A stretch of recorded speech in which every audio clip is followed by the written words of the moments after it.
The wind was howling like a banshee when I realized my own children had thrown me away like yesterday's newspaper. There I was, 73 years old, clutching my worn leather purse and watching the rain slash sideways across the empty bus, station windows. Hurricane Delilah was bearing down on our little coastal town of Millbrook, and everyone with any sense had already evacuated. Everyone except me, apparently, because my family had forgotten I existed the moment they dropped me off with promises they never intended to keep. Before we jump back in, tell us where you're tuning in from, and if this story touches you, make sure you're subscribed, because tomorrow, I've saved something extra special for you. You might think you know where this story is going. You might think this is just another tale about ungrateful children and a forgotten mother. But let me tell you something, honey. Sometimes the biggest storms don't come from the sky. Sometimes they come from the people who are supposed to love you most. And sometimes, just sometimes, those storms reveal truths that change everything. What happened to me in that bus station over the next 5 days didn't just shake our little town to its foundation. It shook my entire family tree so hard that everything rotten fell right out of it. And when the dust settled, well, let's just say some people learned that karma doesn't just knock on your door. Sometimes she kicks it clean off its hinges. My name is Cheryl Patterson, and I never thought I'd be the kind of woman who'd find herself abandoned at a bus station during a hurricane. But life has a funny way of surprising you when you least expect it. 73 years of living had taught me many things, but apparently not enough to see through my own children's lies. The morning started like any other Tuesday in September. I was living in my modest little apartment on Maple Street, the one I'd called home for the past 15 years since Harold passed. The walls were painted a cheerful yellow that reminded me of sunflowers, and I'd filled every surface with photographs of my family, my 3 children, 7 grandchildren, and 2 great-grandchildren who barely knew my name. Those pictures smiled back at me every morning when I made my coffee, and I'd smile back, believing that all those faces represented people who loved me. How naive I was. The call came from my eldest, Michael, around 8 in the morning. His voice carried that tone he'd perfected over the years, the one that made him sound concerned while keeping enough distance to avoid any real responsibility. "Mom, we need to talk," he said, and I could hear his wife Diane's voice in the background, sharp and impatient as always. "This hurricane is going to be bad. Category 4, maybe 5. You can't stay in that apartment." I set down my coffee cup, the same blue ceramic one Harold had bought me for our 20th anniversary. "I'll be fine, sweetheart. This building has weathered plenty of storms." "Mom, no. We've all talked about it. Rebecca, David, and me. We're worried sick. You need to evacuate." My heart warmed at the thought that my children had been discussing my welfare. Rebecca lived 3 hours inland with her banker husband, safe from any hurricane's reach. David had moved to Atlanta years ago, climbing the corporate ladder at some insurance company. And Michael, my firstborn, lived right here in Millbrook in a beautiful colonial house on the hill, the one I'd helped him buy when he was struggling with his mortgage payments. "Well, I suppose I could come stay with you and Diane until it passes," I suggested, already mentally packing my overnight bag. The pause on the other end of the line lasted just a beat too long. "Mom, that's not. We're evacuating too. The whole Hill District is being cleared out, but we've got it all figured out. There's a bus leaving from the downtown station at noon going to the shelter in Riverside. We'll come pick you up afterward, once the storm passes." Something cold settled in my chest, but I pushed it away. My children were practical people, always had been. They'd learned it from their father, who approached every problem with logic and planning.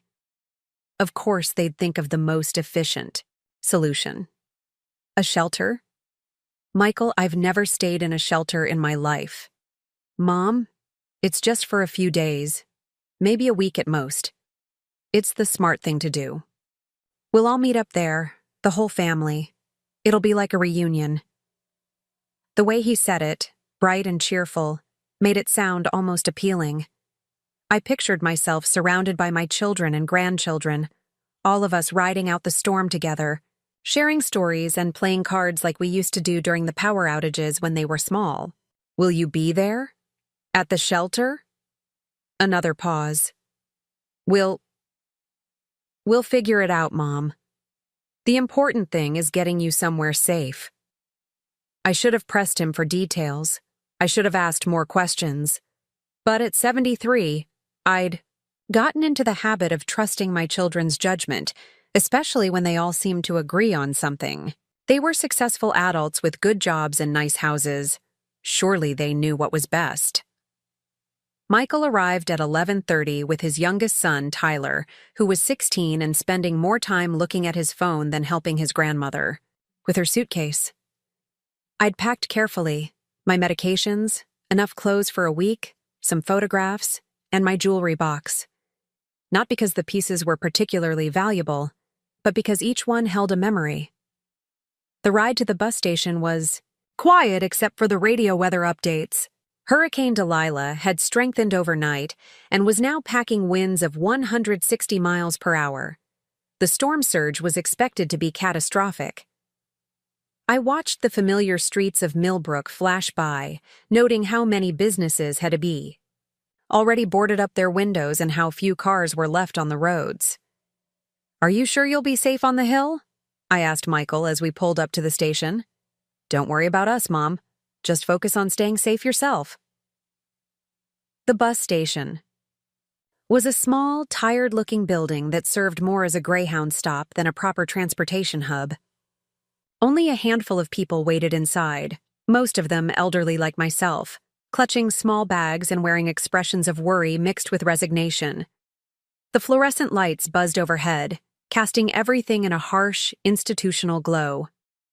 Michael walked me inside and spoke to the clerk, a young woman with kind eyes who assured him that the 12:15 bus to Riverside was still running, though it would likely be the last one before the storm hit. He bought my ticket and pressed it into my hand along with $40 in cash. "For food and whatever you need," he said, giving me a quick hug that felt more like an obligation than affection. "When will I see you again?" I asked, suddenly feeling like a child being dropped off at summer camp. "Soon, Mom. Real soon. As soon as the roads are clear." Tyler was already heading toward the door, eager to leave. Michael followed, pausing only to give me another quick wave before disappearing into the growing storm. I found a seat on one of the hard plastic chairs and settled in to wait, my suitcase at my feet and my purse clutched tightly in my lap. The rain had started in earnest now, drumming against the windows with increasing intensity. Through the glass, I could see palm trees beginning to bend and sway in ways that looked almost violent. 12:15 came and went. No bus. I approached the clerk, who looked up from her computer with apologetic eyes. "I'm sorry, ma'am. The 12:15 to Riverside has been canceled. Road conditions." "When's the next one?" She clicked through several screens, her expression growing more concerned. "The 2:30 is still showing, but honestly, I don't think it's going to run either. The state police are starting to close the highways." I returned to my seat, telling myself not to panic. Michael would figure something out. He always did. I tried calling him, but the call went straight to voicemail. I tried Rebecca and David, too, with the same result. Cell towers were probably overwhelmed with people trying to reach their families before the storm hit. Preparing and narrating this story took us a lot of time, so if you are enjoying it, subscribe to our channel. It means a lot to us. Now back to the story. By 3 o'clock, it was clear that no buses were leaving Millbrook that day. The clerk had given up any pretense of normal operations and was packing up her things, preparing to leave herself. "Ma'am," she said, approaching me with genuine concern. "Do you have somewhere else you can go? We're closing the station." I tried calling Michael again. This time, miraculously, he answered on the 4th ring. "Mom, I can't really talk right now. We're in the middle of loading the car." "Michael, the buses aren't running. I'm still at the station." "What? But I bought you a ticket." The storm is too bad. They've canceled all the routes. I could hear him talking to someone in the background, his voice muffled as he covered the phone. When he came back, he sounded distracted and stressed. Okay, Mom, just stay there for now. Let me figure something out. The station is closing. The clerk is leaving. There's got to be somewhere you can wait, a restaurant or something. I looked around the empty station, then out at the storm that was now bending street signs and sending debris flying past the windows. Michael, everything is closed. The whole town is shutting down. Mom, I'm sorry, but we're literally walking out the door right now.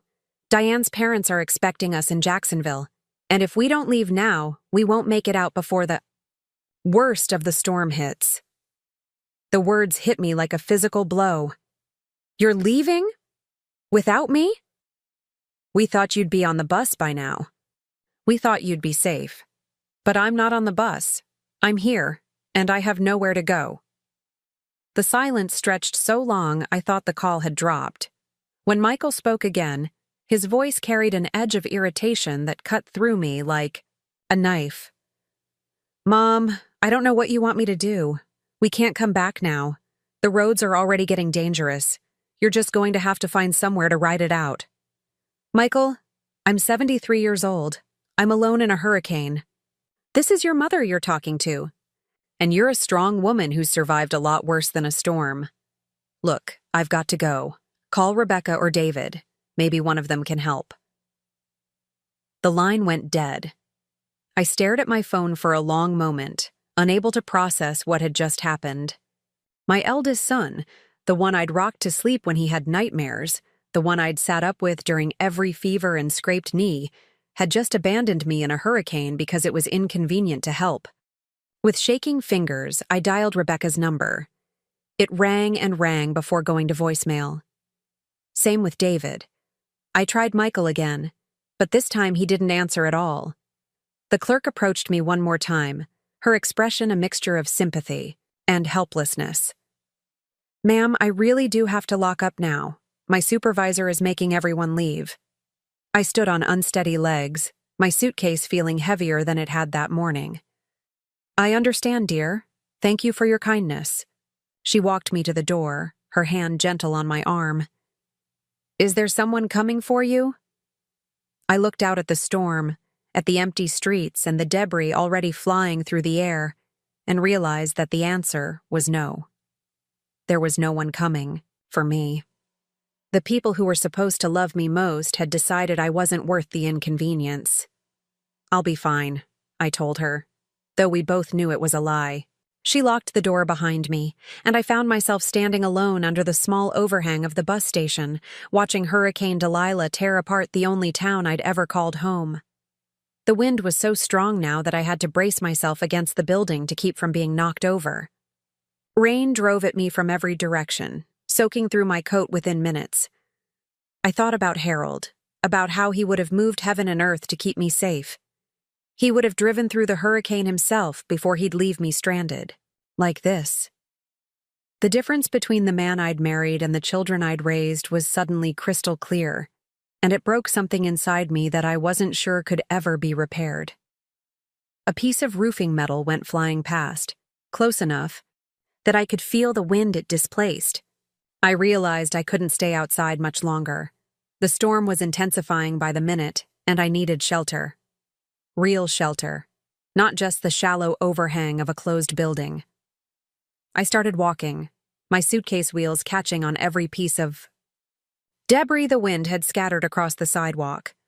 Most of the buildings on Main Street were boarded up, but I could see light coming from Murphy's Diner about 2 blocks down. If Martha Murphy was still serving coffee, maybe she'd let an old woman wait out the storm. Each step was a battle against the wind. Twice I nearly lost my footing, and once a shopping bag filled with someone's belongings went tumbling past me like a tumbleweed.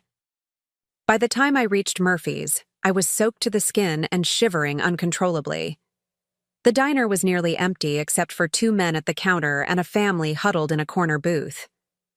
Martha looked up when I stumbled through the door, her weathered face immediately filling with concern. Cheryl Patterson, what in the world are you doing out in this storm?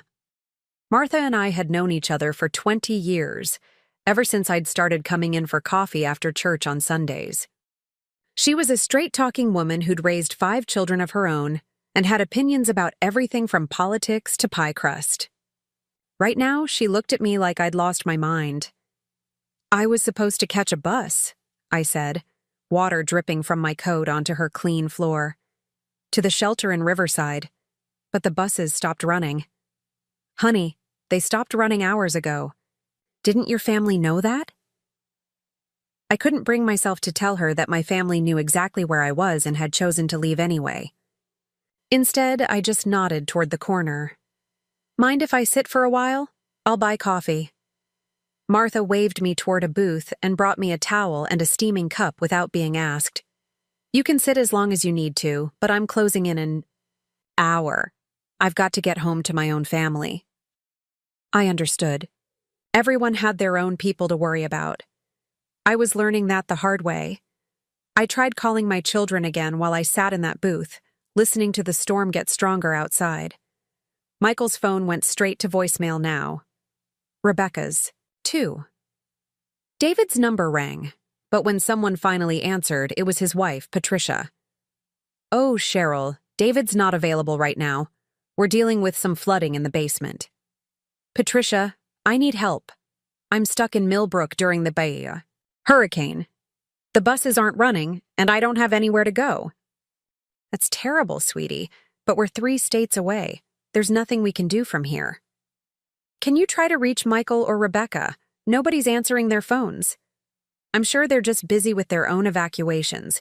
You know how these things go. No, I was learning how these things went. I was learning that when push came to shove, I was on my own. Patricia, I'm 73 years old, and I'm alone in a hurricane.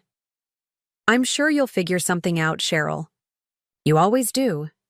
Look, I really have to go deal with this water situation. She hung up, and I sat there staring at my phone, wondering when I'd become such an inconvenience to the people I'd spent my whole life putting first. When had their problems become more important than my safety? When had I become someone they could just leave behind? Martha came by to refill my coffee, and I could see the worry in her eyes. Cheryl, honey, do you have somewhere to go when I close up? I wanted to lie, to preserve what little dignity I had left, but the truth was too heavy to carry alone anymore. No, I whispered. I don't. She sat down across from me, her expression serious. What about your kids? Michael lives right here in town. They evacuated without me. The words hung in the air between us, heavy with implications that neither of us wanted to examine too closely. Martha's face went through a series of expressions: surprise, confusion, and finally, anger. They what? Left for Jacksonville. Didn't want to be inconvenienced by having to change their plans. Martha's eyes blazed with the righteous fury that only a mother could muster. That's the most shameful thing I've ever heard in my life. What kind of children leave their mother? In a hurricane? I didn't have an answer for that because I was still trying to figure it out myself. I'd raised 3 children who'd all grown up to be successful, educated adults. I'd taught them right from wrong, love from selfishness, loyalty from convenience.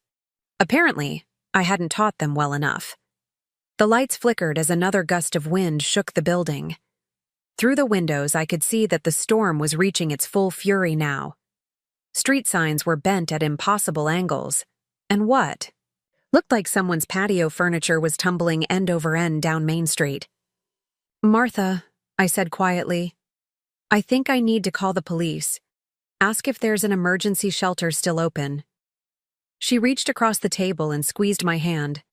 Let me try something first. Martha pulled out her phone and dialed a number, her fingers moving with the confidence of someone who'd memorized it long ago. After a few rings, someone answered. Carlos, it's Martha Murphy. I know you're probably busy with the storm, but I've got a situation here at the diner. I could hear a man's voice on the other end, speaking in rapid Spanish mixed with English. Martha listened, nodding occasionally.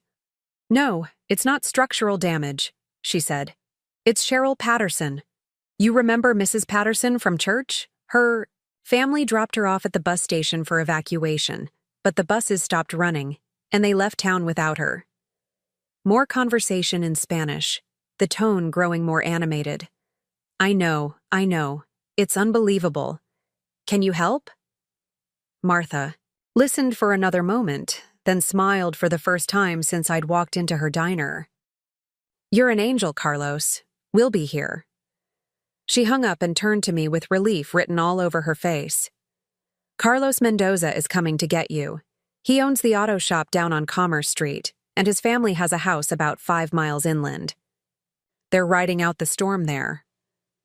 I can't impose on strangers, I protested, though the relief flooding through me was overwhelming.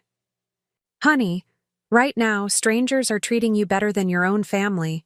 Besides, Carlos and his wife Elena have been members of St. Mary's for 15 years. I've known them since their oldest daughter was in diapers. They're good people.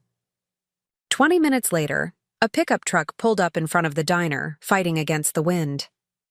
A man about my age jumped out, wearing a rain slicker and a baseball cap that was immediately threatened by the storm.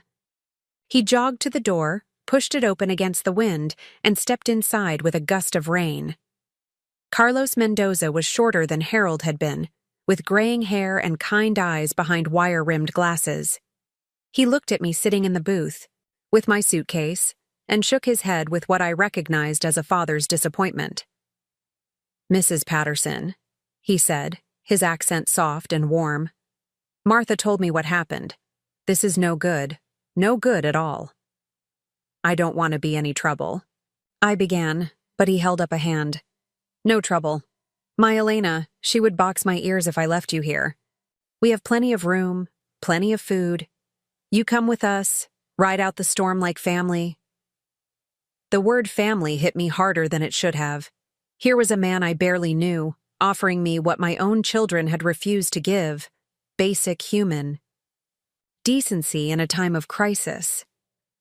Carlos helped me to his truck, holding my arm steady as we battled the wind. My suitcase went in the back, covered by a tarp he'd brought specifically for that purpose. The man had thought ahead, planned for my comfort, in ways my own son hadn't bothered to consider.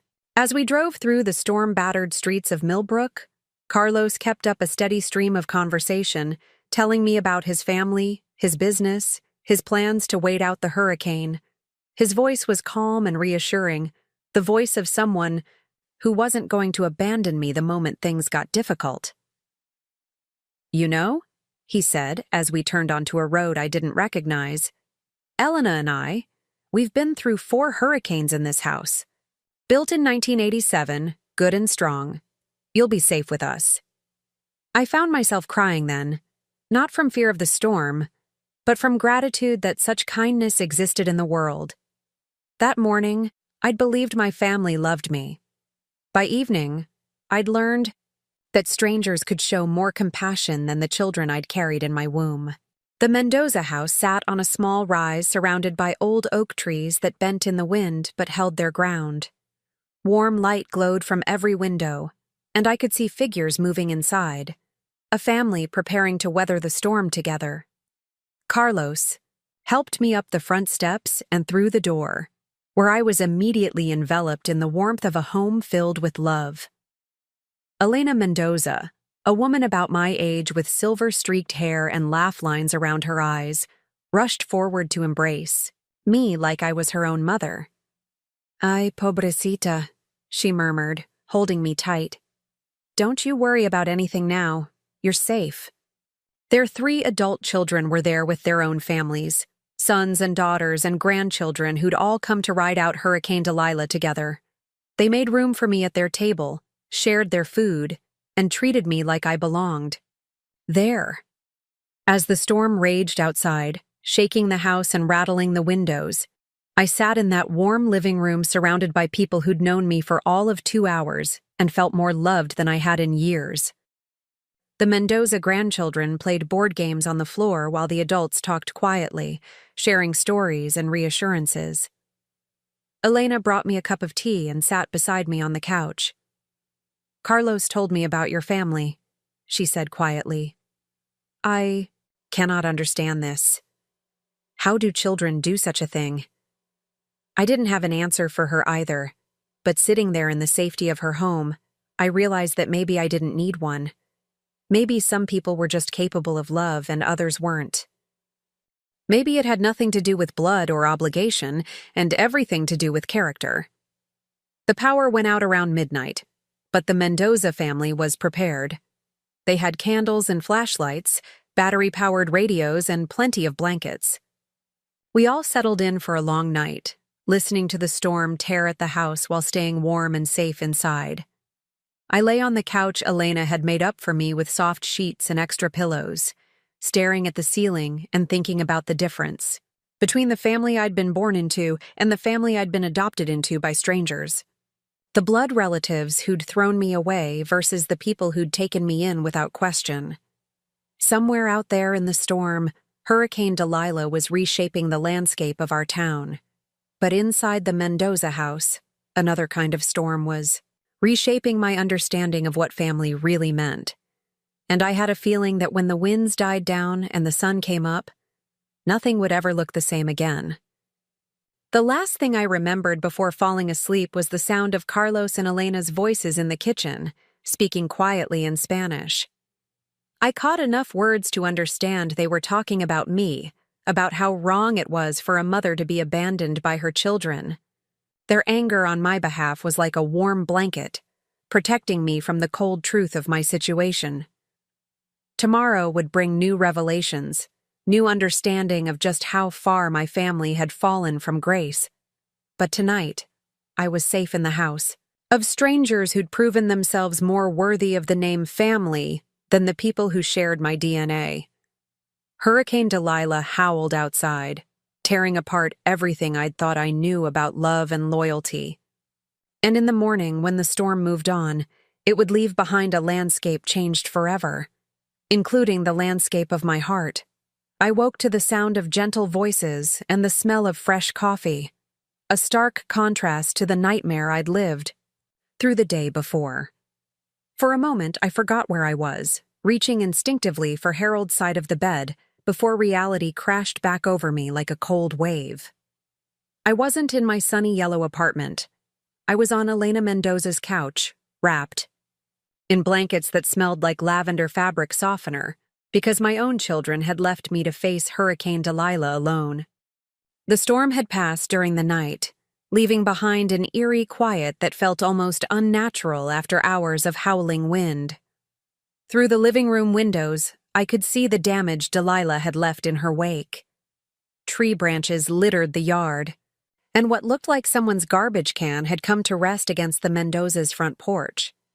But the house had held strong, just as Carlos promised it would. Elena appeared in the doorway carrying a steaming mug, her face creased with the kind of concern that should have come from my own daughter. "Buenos dias, Cheryl. How did you sleep?" "Better than I had any right to," I admitted, accepting the coffee gratefully. It was strong and sweet, exactly the way Harold used to make it on Sunday mornings, when we'd sit on our little balcony and watch the world wake up. "The storm, she is finished," Elena said, settling into the armchair across from me. "But Carlos says the roads, they are very bad. Many trees down, flooding everywhere. It will be days before they clear the main highways." Days.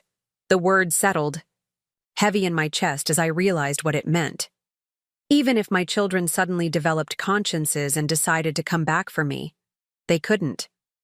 I was stranded here with these kind strangers for the foreseeable future, completely dependent on their generosity. "I should try to call my insurance company," I said, thinking of my little apartment and wondering what condition it might be in. "See about my place." Elena's expression grew troubled. "Cheryl, Carlos drove by your street this morning, early, before the wind stopped completely.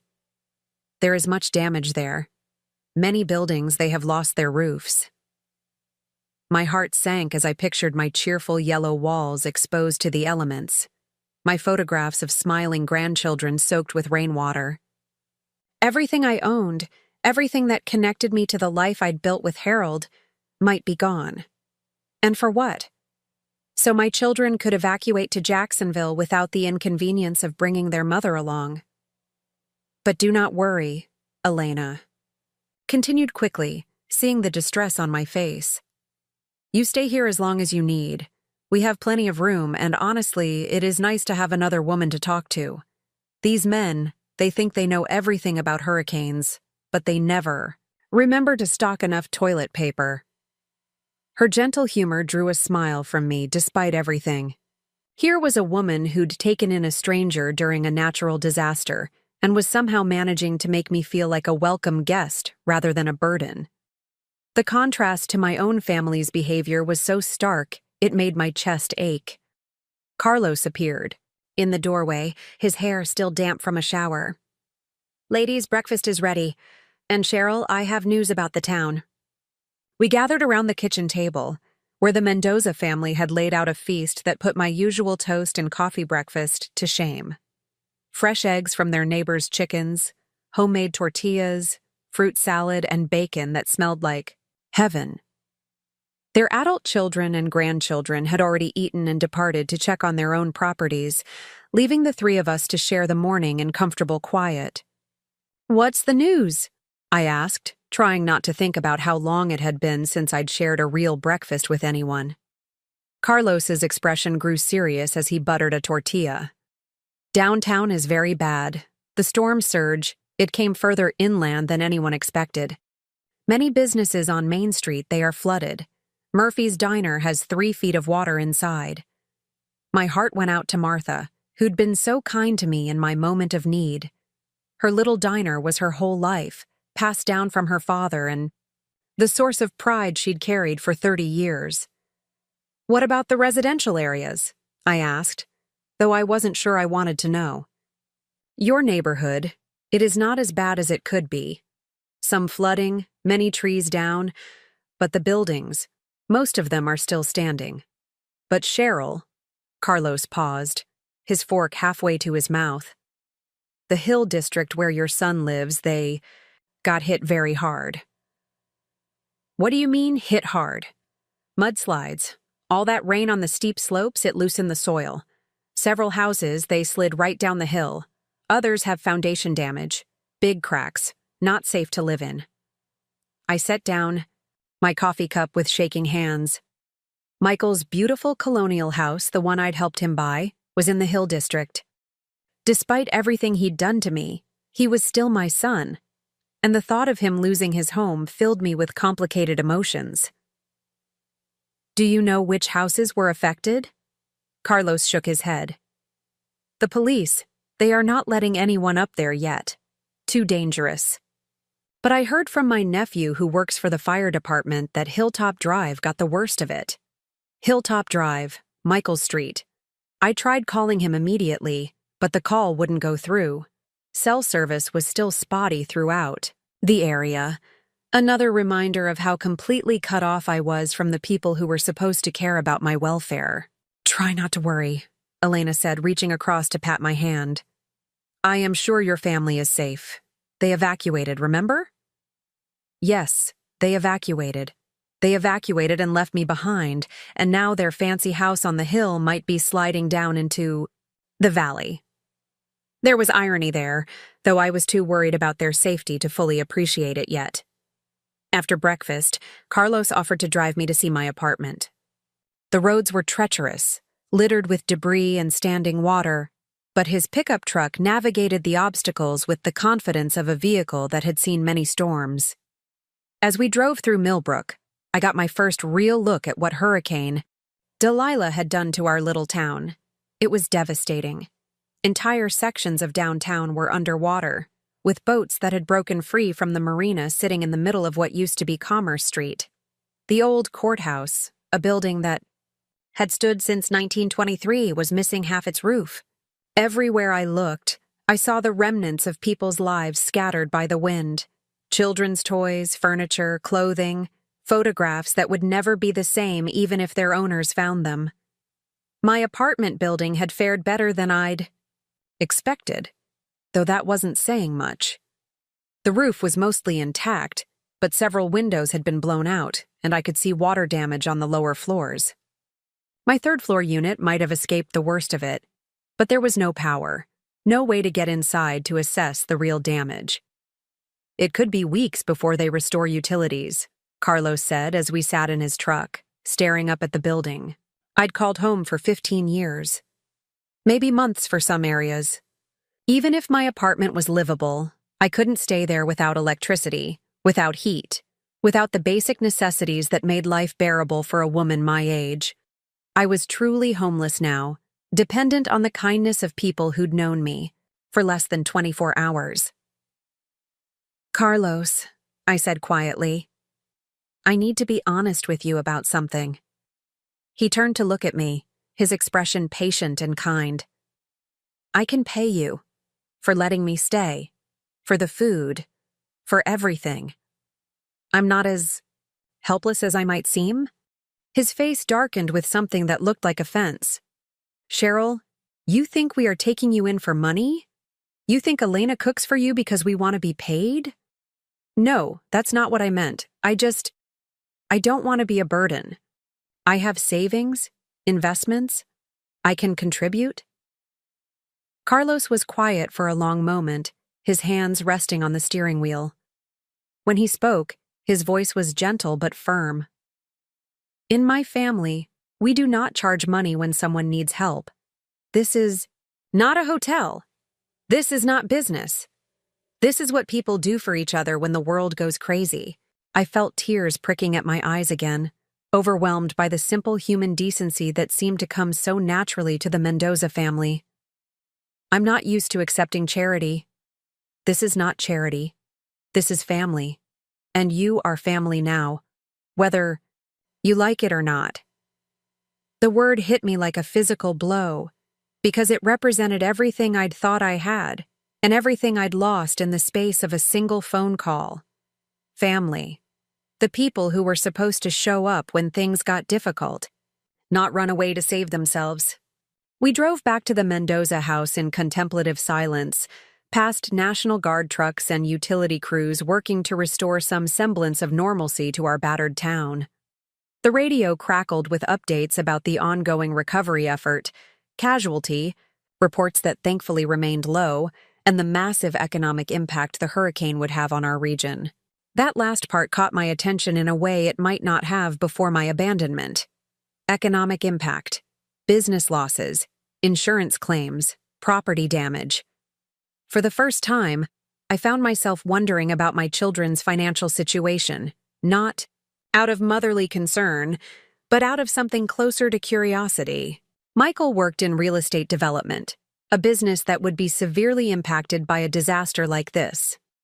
Rebecca's husband was a banker, and I knew enough about economics to understand that natural disasters created chaos in financial markets.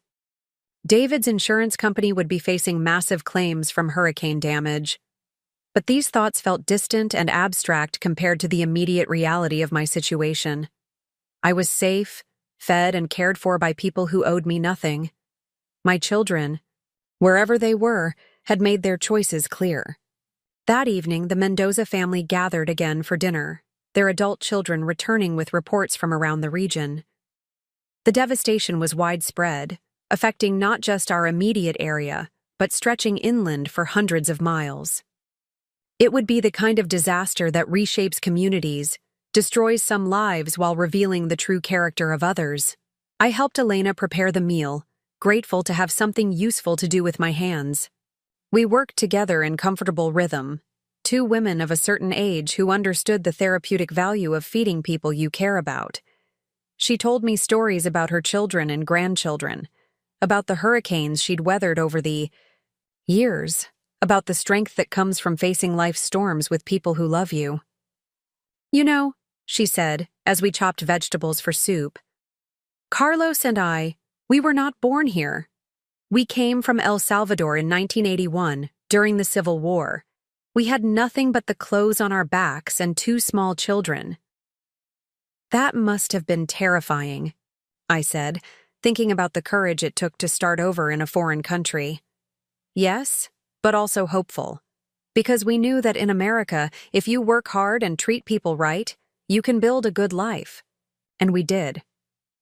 But the most important thing we learned is that family is not just blood. Family is the people who choose to love you, who choose to stay with you when things get hard.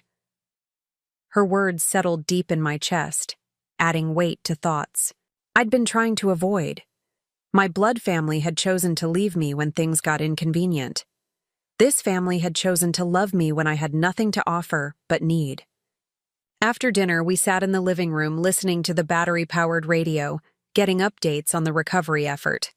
The newscaster's voice painted a picture of widespread destruction, billions of dollars in damages, communities that would take years to fully recover. Then came a segment that made me sit up straighter in my chair. In economic news, Hurricane Delilah is already having a significant impact on regional financial markets. Several major development projects along the Gulf Coast have been completely destroyed, and insurance companies are bracing for what could be the costliest natural disaster in the region's history. Banking institutions are reporting widespread disruptions to their operations, with many branches completely destroyed and computer systems offline indefinitely. Elena noticed my sudden attention. Something wrong, Cheryl? My son works in development. My son-in-law is a banker. My other son works for an insurance company. Carlos looked up from the book he'd been reading. All three of them in businesses that will be hit hard by this storm. Yes. We sat in silence for a moment, absorbing the implications. The children who'd abandoned me to save themselves might be facing financial ruin from the very storm they'd used as an excuse to leave me behind. Do you think they are okay? Elena asked. Not the money, but them. Personally? It was a fair question, and one that revealed the difference between the woman I'd been 24 hours ago and the woman I was becoming.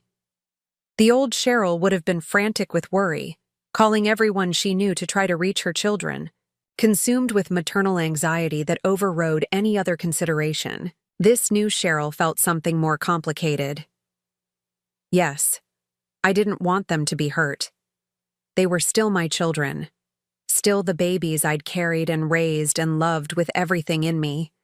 But I also felt a strange detachment, as if their welfare was no longer my primary responsibility. They'd made it clear that I wasn't their priority. Why should they be mine? I hope they're safe, I said finally. But they're adults. They made their choices. The next morning brought the first successful phone call I'd had since the storm. Not from any of my children, but from my insurance company. A cheerful representative named Jennifer explained that an adjuster would be out to assess my apartment sometime in the next 2 weeks, assuming they could get access to the building by then.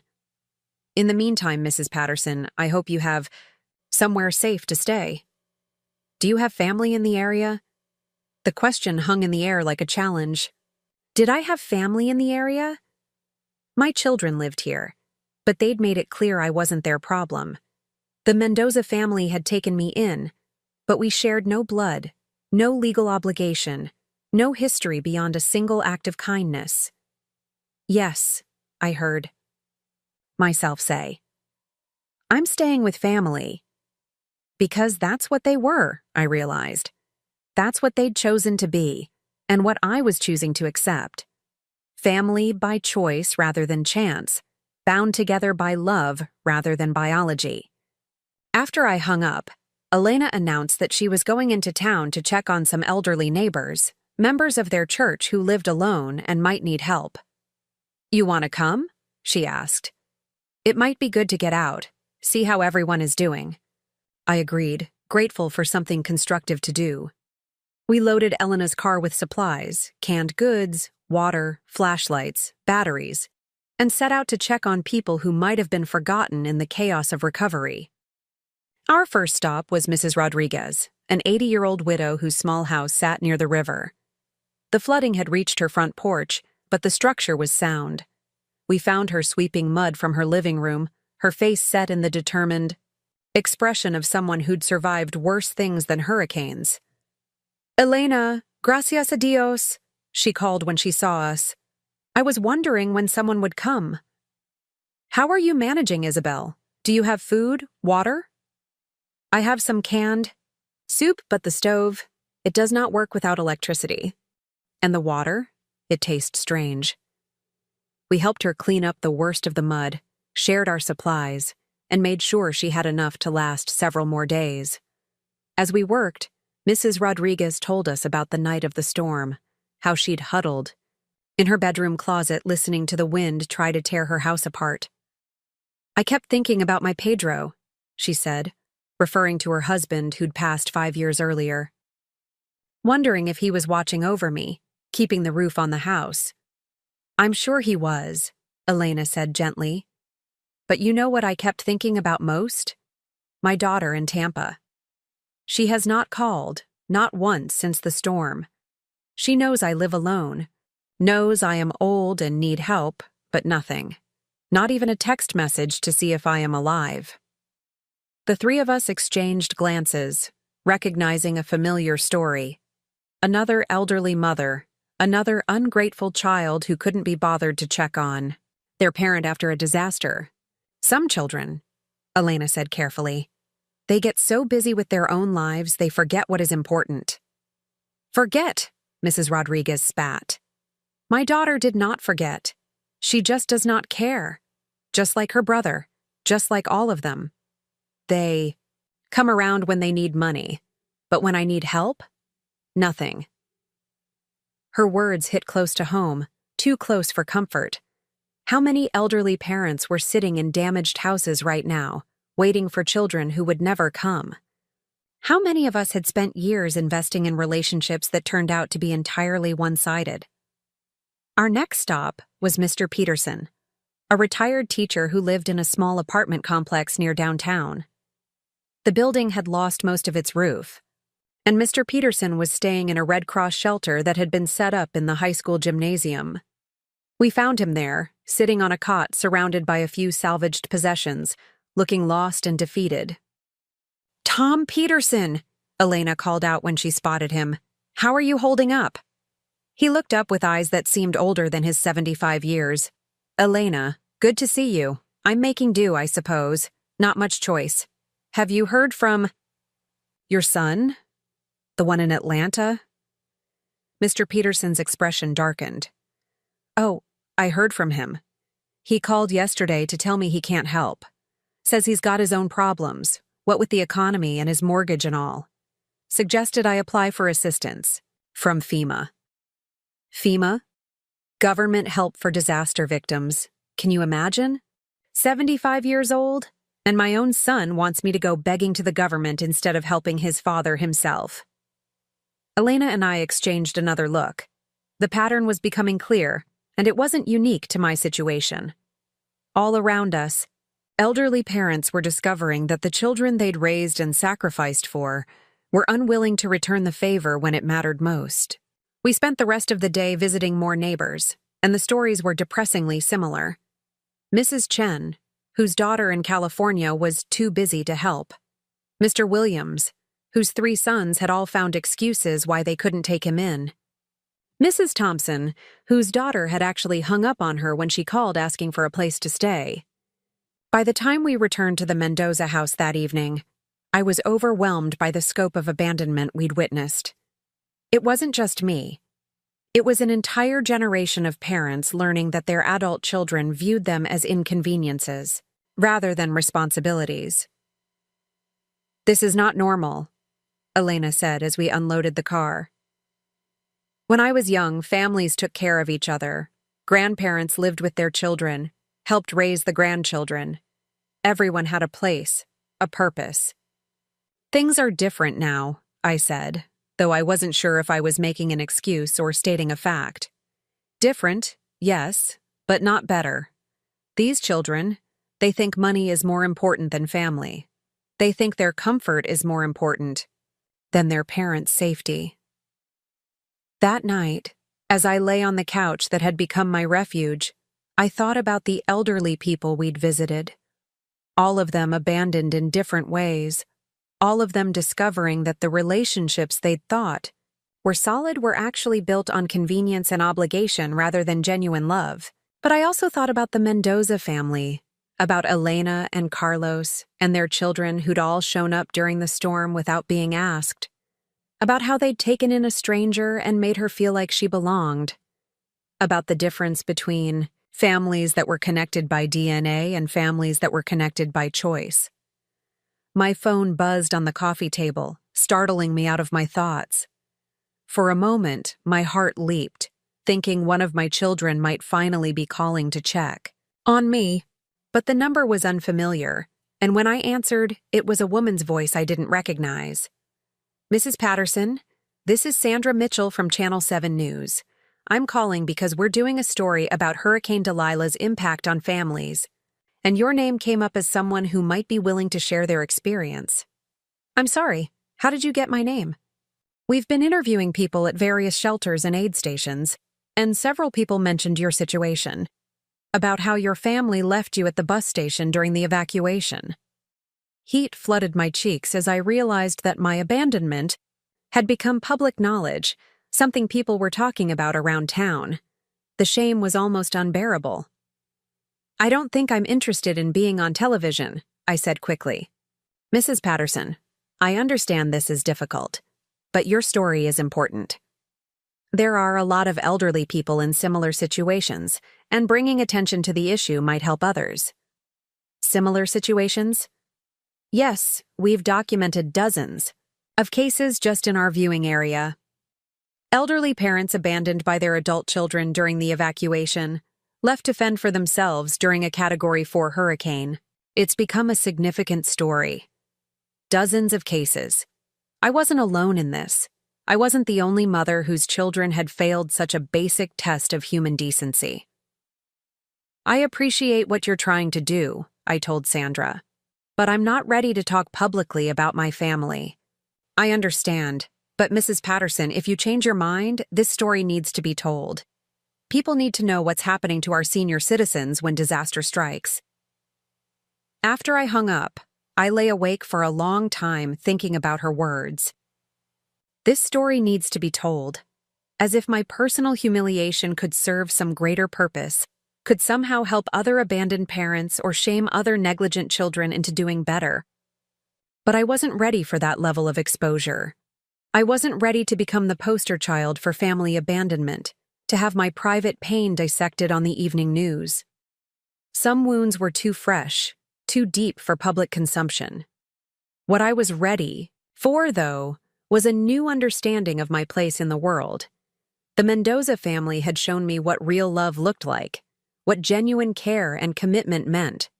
They demonstrated that family wasn't about blood or obligation, but about choice and character. My children had made their choice when they left me at that bus station.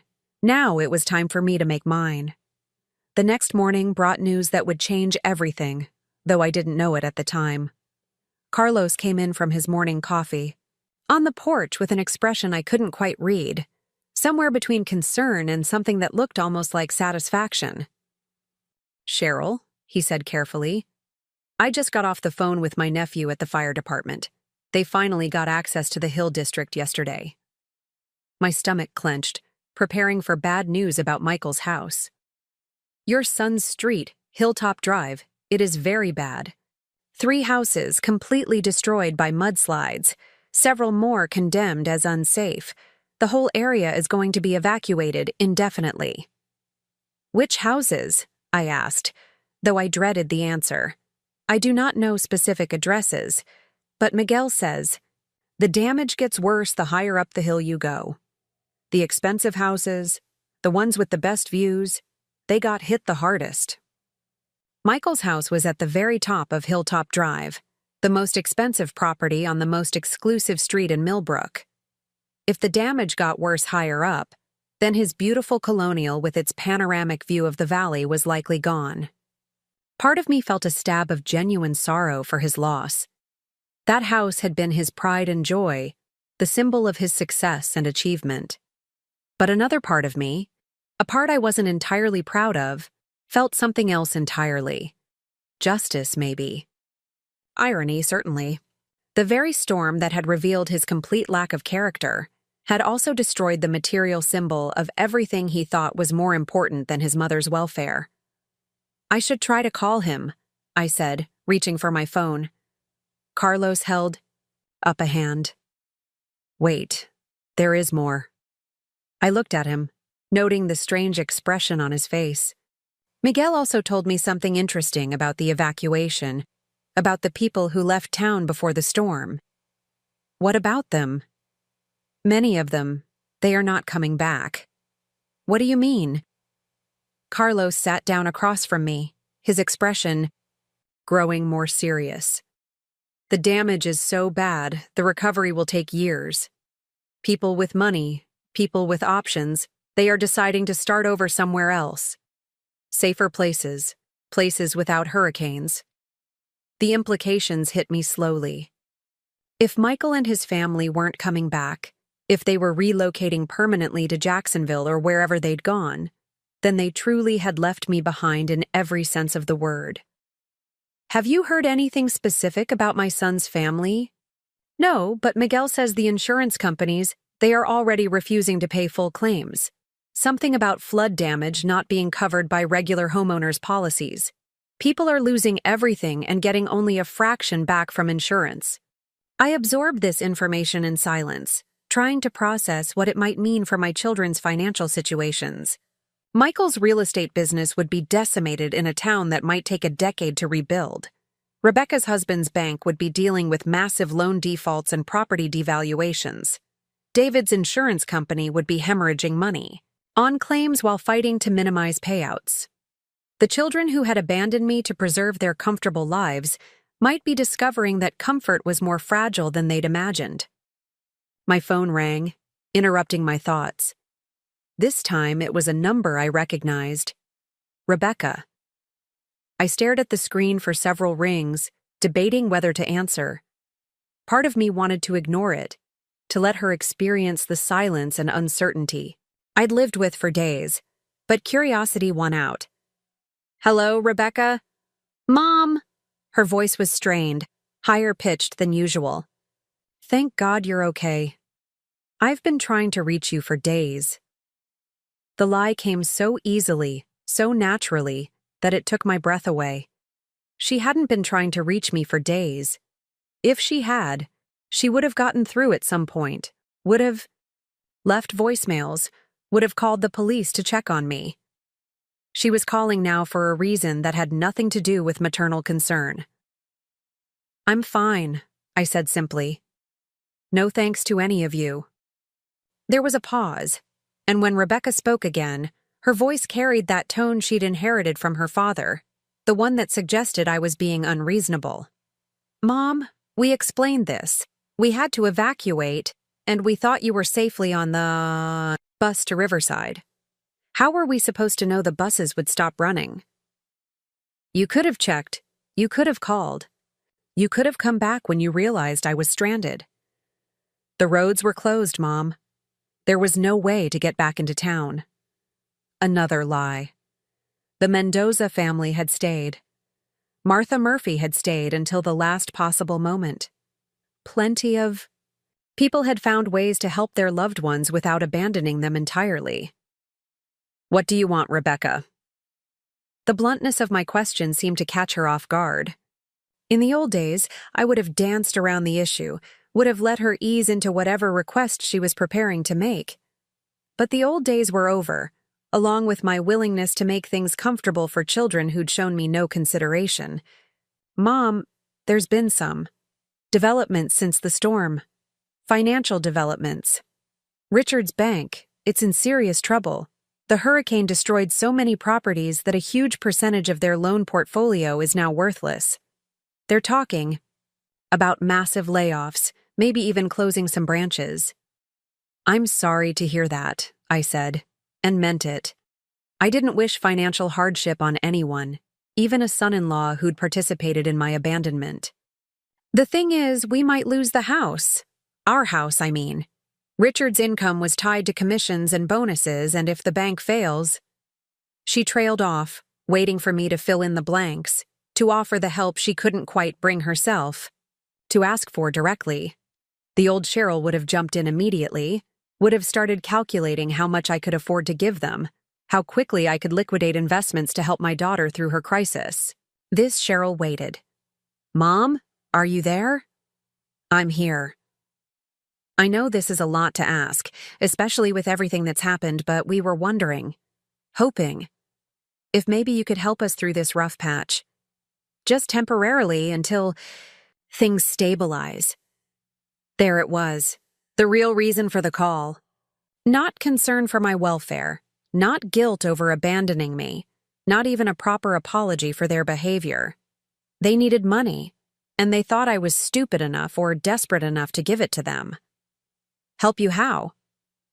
Well, we know you have some savings. Dad always said you were careful with money, that you had enough set aside for emergencies. This feels like an emergency. Harold had been careful with money, but not in the way Rebecca imagined. He'd been more than careful. He'd been brilliant and lucky and strategic in ways that our children had never fully understood. But that was information they'd forfeited the right to when they left me at a bus station in a hurricane.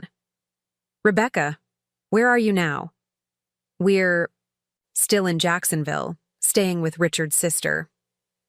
But Mom, we can't stay here indefinitely. We need to figure out our next steps.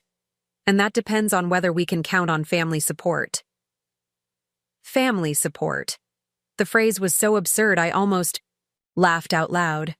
They wanted family support from the family member they'd abandoned when she needed support. I see. And have you talked to your brothers about family support? Another pause. Michael's situation is even worse than ours. His entire business is gone, Mom.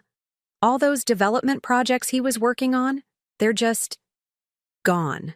And his house, it's completely destroyed. They lost everything except what they could fit in their car when they evacuated. Despite everything, I felt a pang of genuine sympathy for Michael.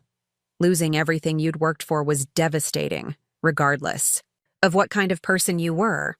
What about David? David's company is hemorrhaging money on hurricane claims. They're talking about massive restructuring, potential bankruptcy. He might lose his job, his pension, everything. So all three of my children were facing financial ruin from the same storm they'd used as an excuse to abandon me. The irony was so perfect, it felt like divine intervention. That's terrible, I said. All of you struggling at the same time. Which is why we need to stick together as a family, Mom. We need to help each other through this. Help each other. As if abandoning me in a hurricane had been some kind of mutual aid project. Rebecca, I need to ask you something, and I want you to be honest with me. Of course. If I hadn't been stranded at the bus station, if I had made it safely to that shelter in Riverside, would you be calling me right now? The question hung in the air between us, heavy with implications neither of us wanted to examine too closely. Mom, what kind of question is that? A fair one. If your family hadn't lost everything in the hurricane, if you were still financially secure, would you have bothered to check on me at all? This isn't about money. Isn't it? You've been back in contact for all of 10 minutes, and you're already asking me to help you financially. You haven't asked how I survived the storm, where I've been staying, whether I'm hurt or scared or traumatized by what you did to me. The only thing you want to know is whether I can solve your money problems. Mom, you're being unfair. Am I? Because from where I'm sitting, it looks like the only reason any of you remember I exist is when you need something from me. Rebecca's voice took on that wheedling tone she'd perfected as a teenager, the one that used to make me cave to whatever she wanted. Mom, we're family. Family helps family. That's what you always taught us. Yes, it is what I taught you. It's also what you forgot the moment it became inconvenient. I could hear her crying on the other end of the line, and despite everything, it tugged at my heart. She was still my daughter, still the little girl who used to crawl into my lap when she was scared.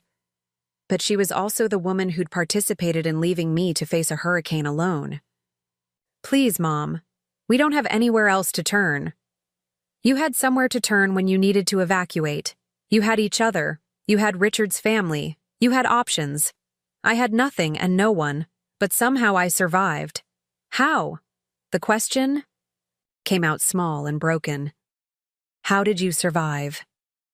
For the first time since the call began, she sounded like she genuinely wanted to know. Like maybe, finally, she was beginning to understand the magnitude of what they'd done. Strangers helped me, I said simply. People who owed me nothing, who had their own families to worry about, took me in and treated me like I mattered. They fed me, sheltered me, made me feel safe when my own children couldn't be bothered to make sure I wasn't dead. The silence stretched long enough that I wondered if the call had dropped. "Mom," Rebecca finally whispered. "We're sorry. We're so sorry. We thought you'd be fine. We thought the buses would run, thought you'd be safe at the shelter, thought we'd pick you up in a few days and everything would go back to normal. But you didn't check. When your plans fell apart, when your assumptions proved wrong, you didn't check on me. You saved yourselves and hoped for the best regarding your mother." We were scared. The storm was so bad and we had the kids to think about and everything happened so fast. I was scared too, Rebecca. I was 73 years old, stranded in a hurricane with no idea if anyone in the world cared whether I lived or died. And the answer, as it turned out, was that my own children didn't care enough to find out.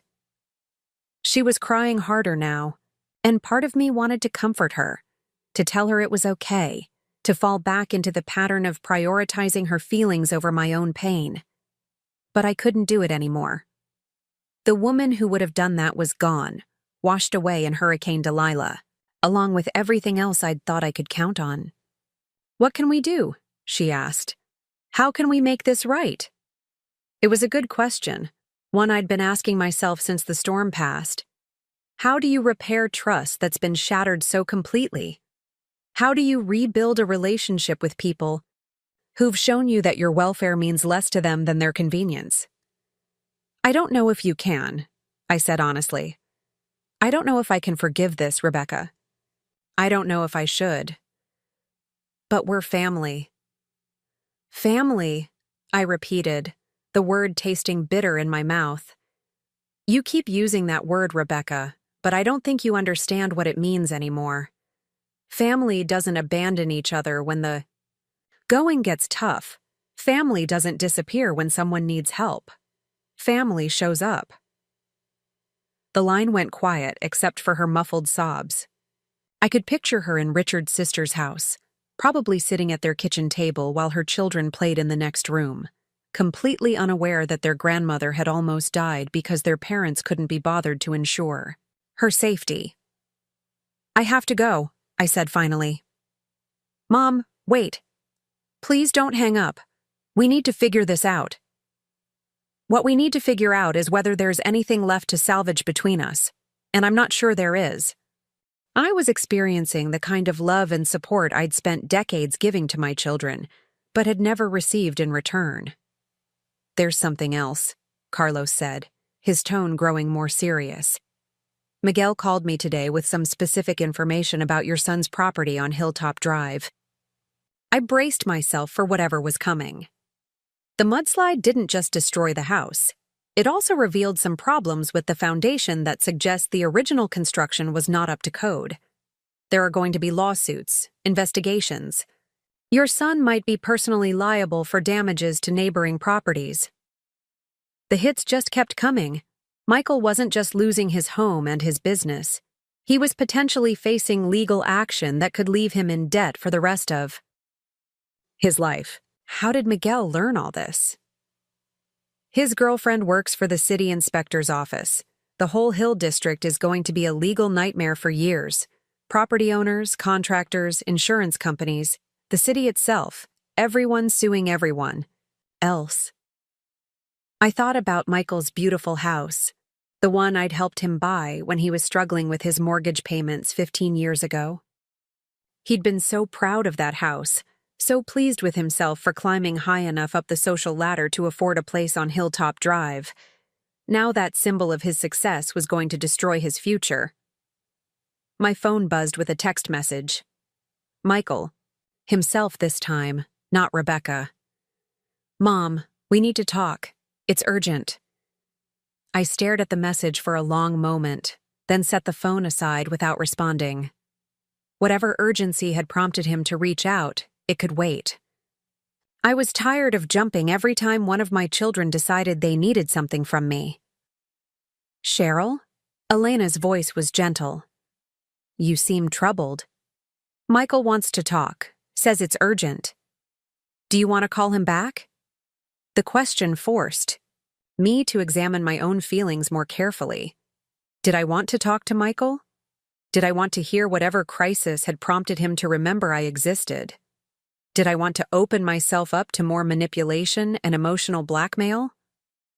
No, I said, surprised by the certainty in my voice. I don't. Carlos nodded approvingly. Good.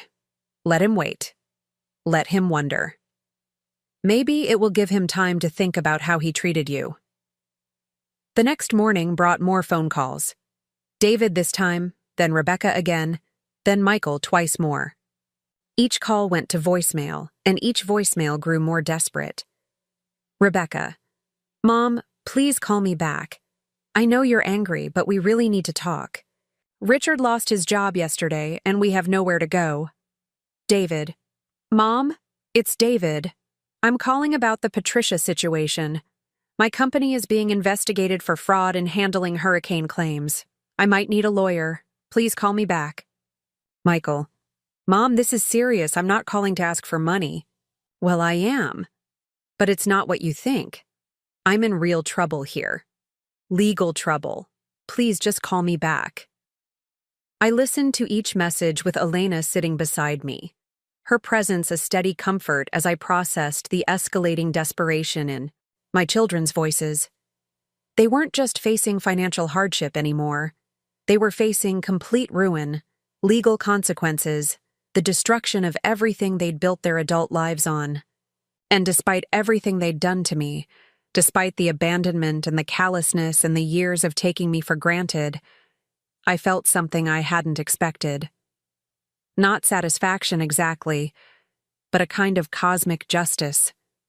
They were learning what it felt like to be powerless, to be scared, to need help and not know where to find it. They sound desperate, Elena observed. They are desperate. Their whole world is falling apart. How does that make you feel? It was a question I'd been avoiding asking myself. How did it make me feel to know that my children were suffering? That they were facing the loss of everything they'd worked for?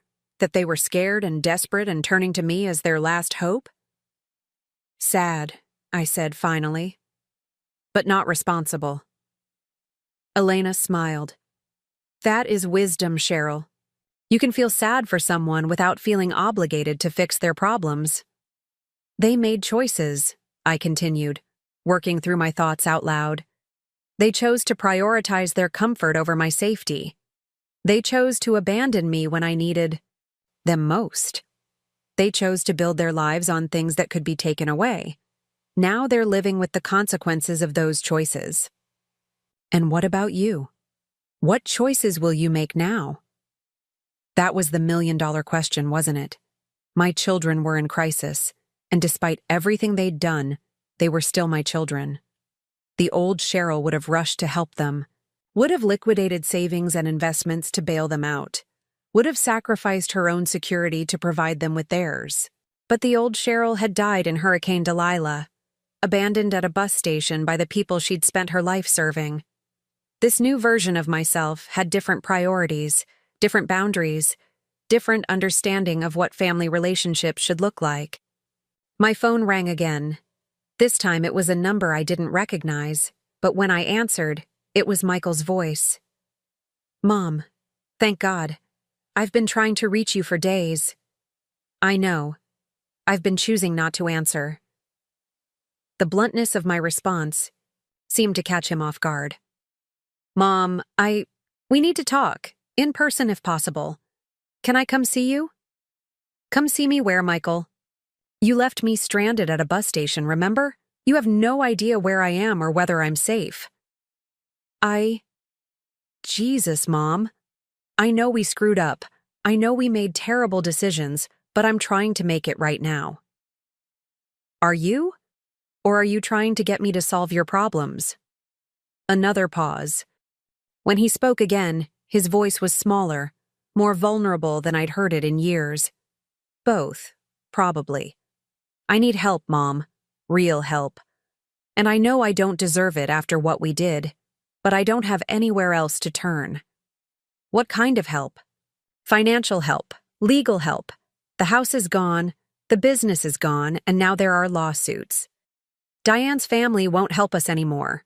They say I brought this on myself by building in an unstable area, by cutting corners on construction. They're wrong, but I can't prove it without hiring lawyers I can't afford. Where are you staying? In our car, mostly.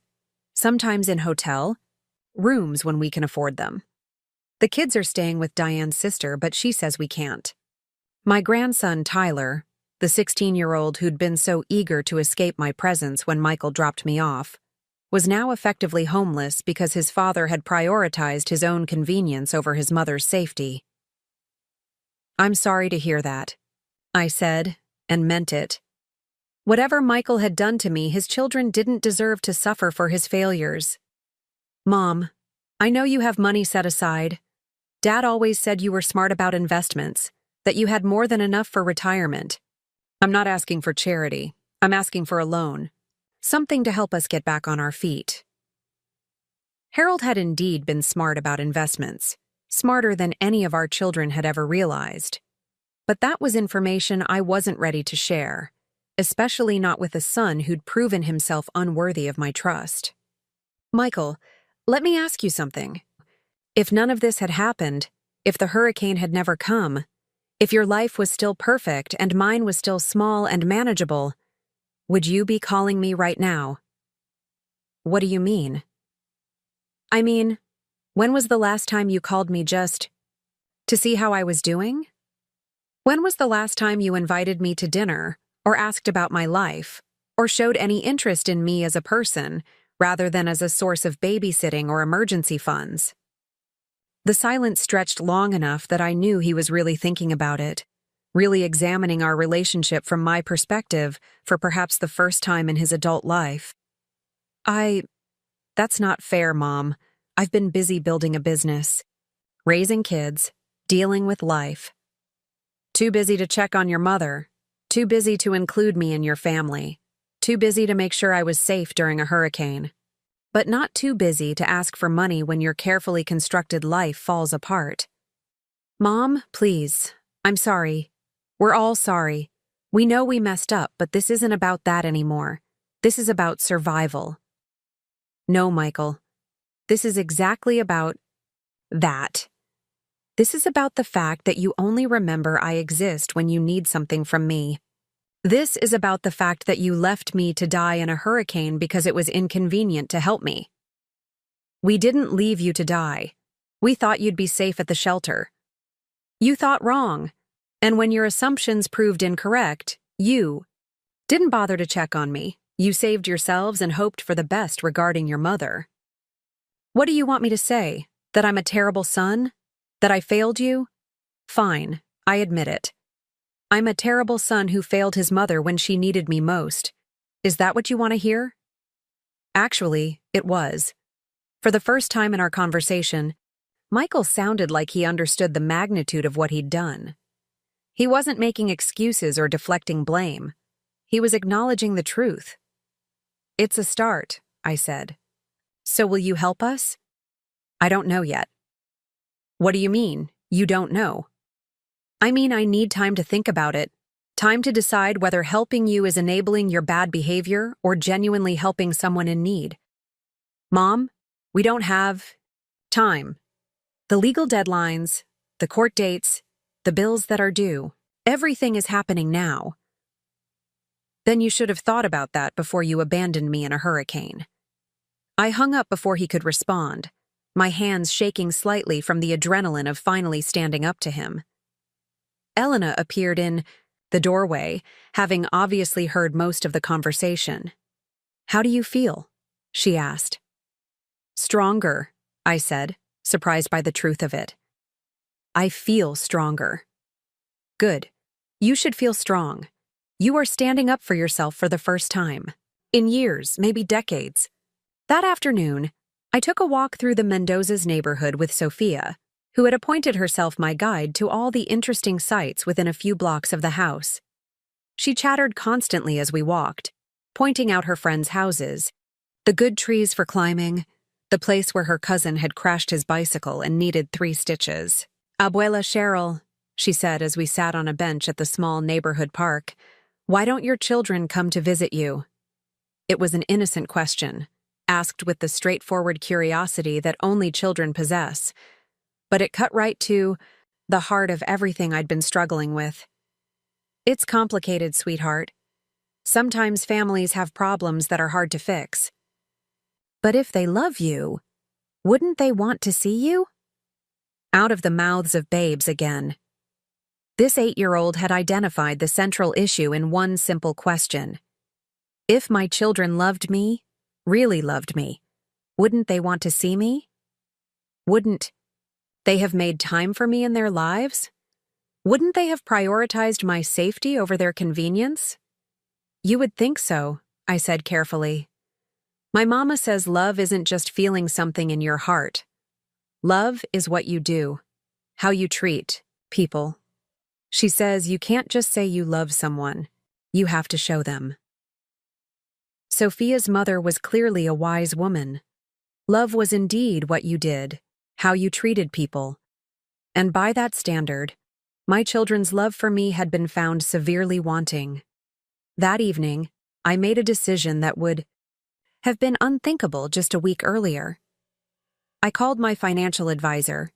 Harold and I had worked with the same investment firm for over 20 years, and our advisor, a woman named Patricia Williams, had guided us through market crashes and booms with steady wisdom. She'd been the one to help me navigate the financial aftermath of Harold's death, ensuring that I would be comfortable for the rest of my life. Mrs. Patterson. Patricia's voice was warm with genuine pleasure. I was just thinking about you. I heard about the hurricane and was worried about how you were doing. I'm fine, Patricia. Better than fine, actually. But I need to discuss some changes to my portfolio. Of course. What did you have in mind? I want to set up a trust, something that will ensure my money goes where I want it to go, when I want it to go there. Are you thinking about estate planning? Because we've discussed that before, and your current will should cover most situations. No, this is different. This is about making sure that the people who've shown me real kindness are taken care of, and that the people who've failed me understand there are consequences for their choices. Patricia was quiet for a moment, probably processing the implications of what I was saying. She'd known Harold and me for decades, had helped us plan for our children's education and our grandchildren's future. She'd never heard me speak this way about my family before. Mrs. Patterson, are you sure about this? These kinds of decisions can be difficult to reverse, and family relationships can be complicated. I'm very sure. My family relationships are indeed complicated, but they've become much clearer recently. We spent the next hour discussing the details of what I wanted to accomplish.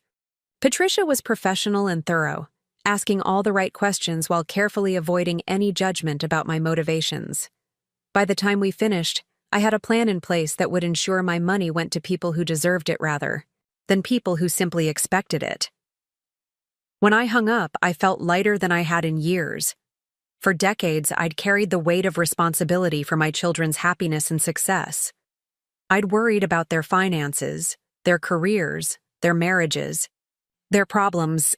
I'd been their safety net, their backup plan, their source of emergency funds and emotional support. No more. They were adults, and it was time for them to learn to stand on their own.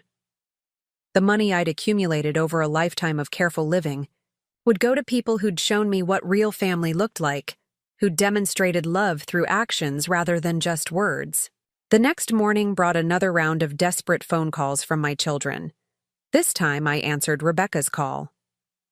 Mom, I've been thinking about what you said, she began without preamble. About how we abandoned you, about how strangers treated you better than your own family. You're right. We did abandon you, and it was inexcusable. Thank you for acknowledging that. But Mom, we're in real trouble here. Richard's not just unemployed. The bank is accusing him of hiding information about loan defaults, of not properly documenting property risks. He might face criminal charges. I'm sorry to hear that. We might lose everything. Our house, our savings, Richard's pension, everything we've worked for our entire adult lives. That must be frightening. Rebecca seemed thrown by my calm responses, probably expecting more emotional engagement from me. Mom, we need help. Real help. We need money for lawyers, for living expenses, for getting back on our feet. I understand what you need, Rebecca. So will you help us? I'm considering it. What does that mean? It means I'm thinking about whether helping you financially would actually help you in the long run, or whether it would just enable you to continue making the same kinds of choices that got you into this situation. What kinds of choices? The choice to prioritize your comfort over other people's needs. The choice to abandon family members when helping them becomes inconvenient. The choice to only maintain relationships when they benefit you. Mom, that's not fair. We love you. Do you? Because love isn't just a feeling, Rebecca. Love is what you do, how you treat people. And by that standard, your love for me has been found wanting. We made a mistake. A terrible, horrible mistake. But people make mistakes, Mom. Good people make bad decisions sometimes. Yes, they do. But good people also face the consequences of those decisions. They don't expect other people to bail them out when their bad choices catch up with them. So you're not going to help us? I didn't say that. I said I'm considering it. And part of what I'm considering is whether you've learned anything from this experience, whether you're capable of growth and change, or whether you'll just repeat the same patterns if I remove the consequences of your actions. Rebecca was crying now, and despite everything, it tugged at my heart. She was still my daughter, still the little girl who used to run to me when she was hurt or scared. But she was also the woman who'd participated in leaving me to face a hurricane alone. What do we need to do? She asked through her tears. How can we prove to you that we've learned from this? It was a good question, one I'd been thinking about since Patricia and I had finished planning my trust. What would genuine repentance look like for my children? What would real change look like? I don't know yet, I said honestly, but I know that calling me only when you need money isn't it. We'll do anything, Mom. Anything you want. I don't want you to do anything for me, Rebecca. I want you to become the kind of people who wouldn't abandon their mother in a hurricane. I want you to develop the character your father and I tried to teach you when you were children. How do we do that? That's something you'll have to figure out for yourselves. Character can't be purchased or borrowed. It has to be built, one choice at a time. After I hung up, I sat in the quiet kitchen thinking about the conversation. For the first time since the hurricane, Rebecca had seemed to genuinely understand the magnitude of what they'd done to me. She'd acknowledged their abandonment without making excuses, had accepted responsibility for their choices. But I'd learned that acknowledgement and change were two different things. My children were very good at saying what they thought I wanted to hear when they needed something from me. The real test would be what they did when the crisis passed, when they no longer needed my help. Elena found me there an hour later, staring out the window at the garden she and Carlos had spent years cultivating. It was damaged from the storm, but already showing signs of recovery, new growth emerging from what had seemed like total destruction. "You look thoughtful," she said, settling into the chair across from me. "I've been thinking about second chances, about whether people can really change or whether they just say they can when it's convenient." "What do you think?" "I think some people can change, but only if they're forced to face real consequences for their actions. If you keep rescuing people from the results of their bad choices, they never learn to make better ones." Elena nodded. My mother used to say that the most loving thing you can do for someone sometimes is to let them fail. Let them learn what happens when they don't treat people right. It's hard, though. They're still my children. Of course it is hard. You are a good mother. Good mothers want to protect their children, even when those children are adults who should know better. But protecting them from consequences isn't really protecting them, is it? It's just enabling them to keep hurting people. Exactly. You cannot love someone into being a better person. They have to choose to become better themselves. That afternoon, Carlos returned from another trip into town with more news about the ongoing economic devastation. The situation was even worse than anyone had initially realized.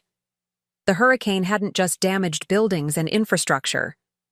It had revealed systematic problems in the local economy, corruption in government agencies, fraud in financial institutions.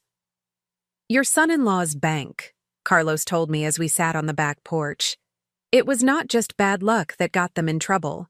Miguel's friend who works for the state investigation unit says they were approving loans they knew were risky, hiding information from regulators, paying bonuses based on loan volume rather than loan quality. So Richard's troubles weren't just the result of hurricane damage. They were the result of years of poor business practices, of prioritizing short-term profits over long-term stability.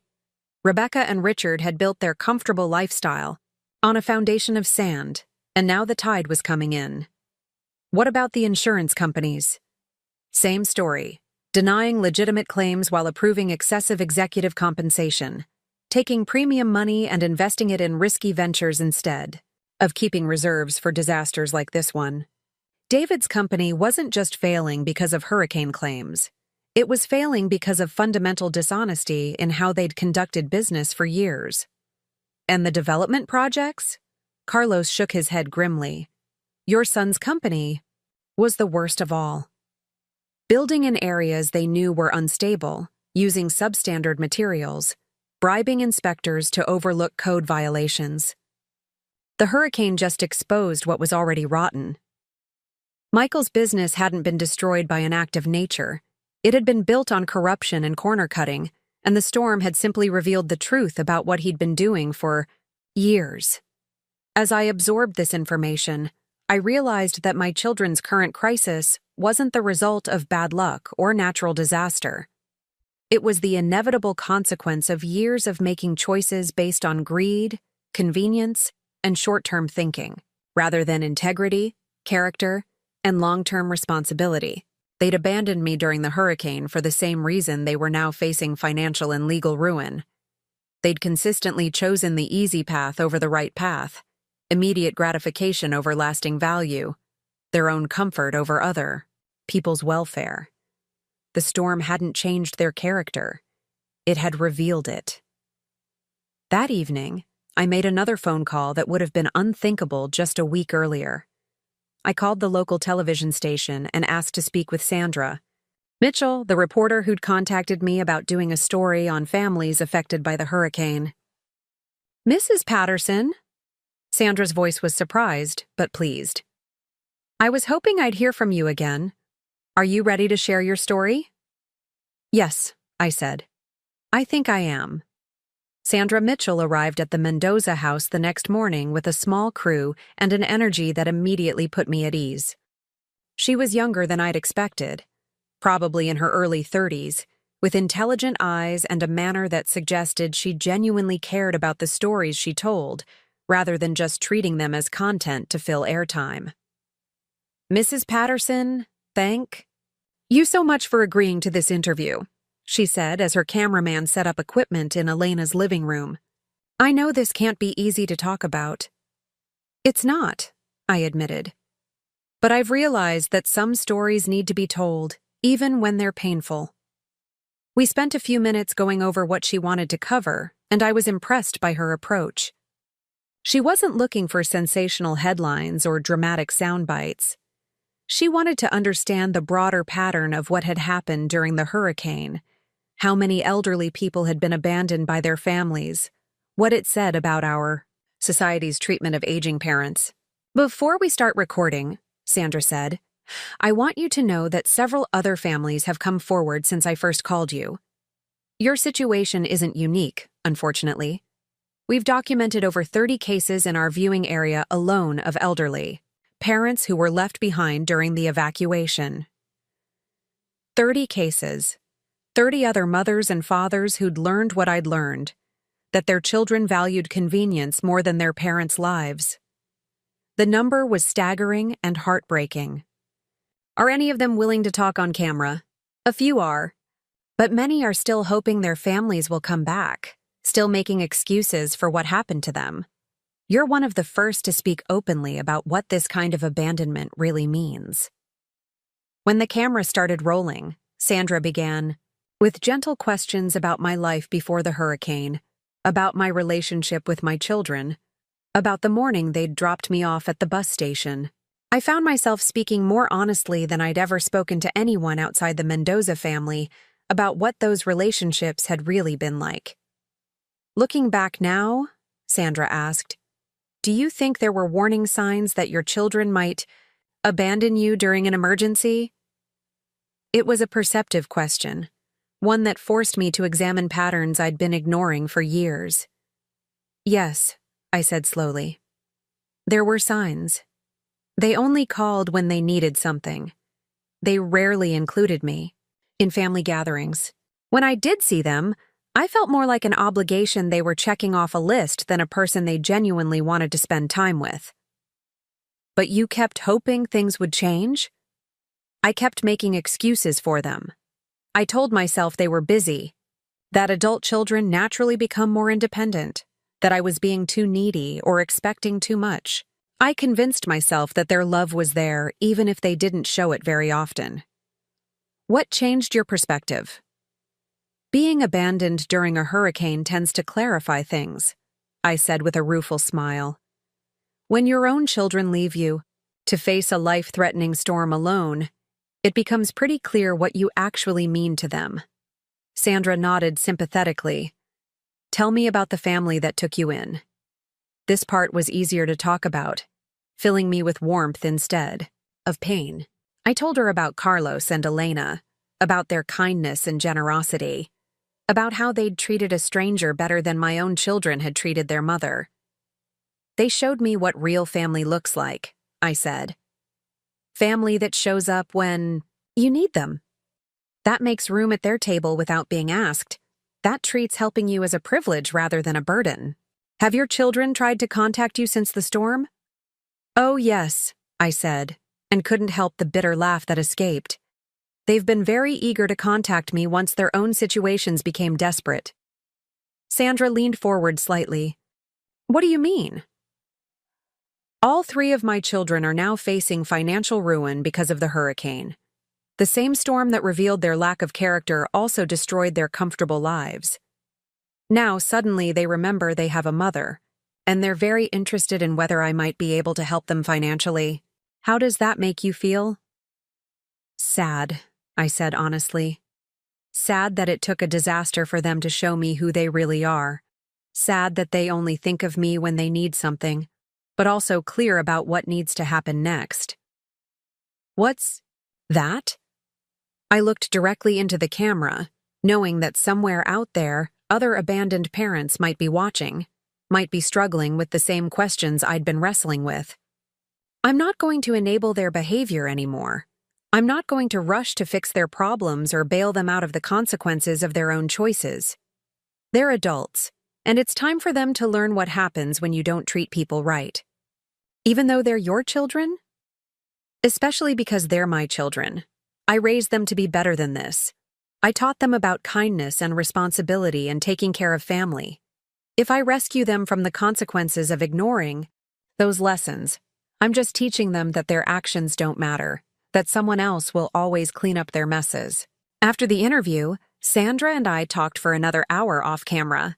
She told me about the other cases she'd documented, about elderly parents who'd been left in nursing homes during evacuations, about families who'd simply disappeared rather than deal with the inconvenience of including older relatives in their escape plans.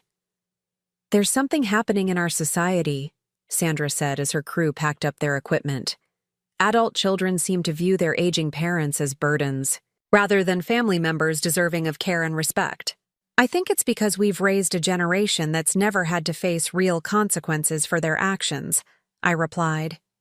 We've smoothed their paths, fixed their problems, given them everything they wanted without teaching them what they owed in return.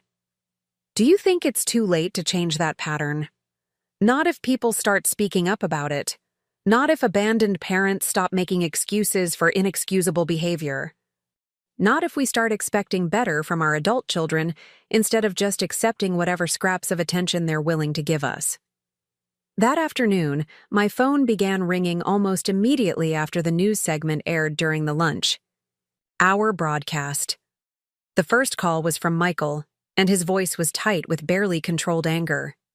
"Mom, what the hell were you thinking? Going on television to air our family's private business?" I was thinking that maybe other families need to hear this story. Maybe other parents need to know they're not alone in being abandoned by ungrateful children. You made us sound like monsters, like we deliberately set out to hurt you. Didn't you? You made a deliberate choice to leave me at that bus station. You made a deliberate choice not to check on me when your plans fell apart. You made a deliberate choice to prioritize your own comfort over my safety. It wasn't like that, and you know it. Then what was it like, Michael? Explain to me how abandoning your mother during a hurricane was actually an act of love. The silence stretched long enough that I wondered if he'd hung up. When he finally spoke, his voice was different, smaller somehow. We panicked, okay? The storm was getting worse, and Diane was freaking out about the kids, and everyone was saying we had to leave right then or we might not make it out. We thought you'd be fine at the shelter. We thought it would all work out. But when it didn't work out, when the buses stopped running and I was stranded, you still left town without me. The roads were already closing. If we'd tried to come back for you, we might have all been trapped. So you chose your safety over mine. We chose our children's safety over everything else.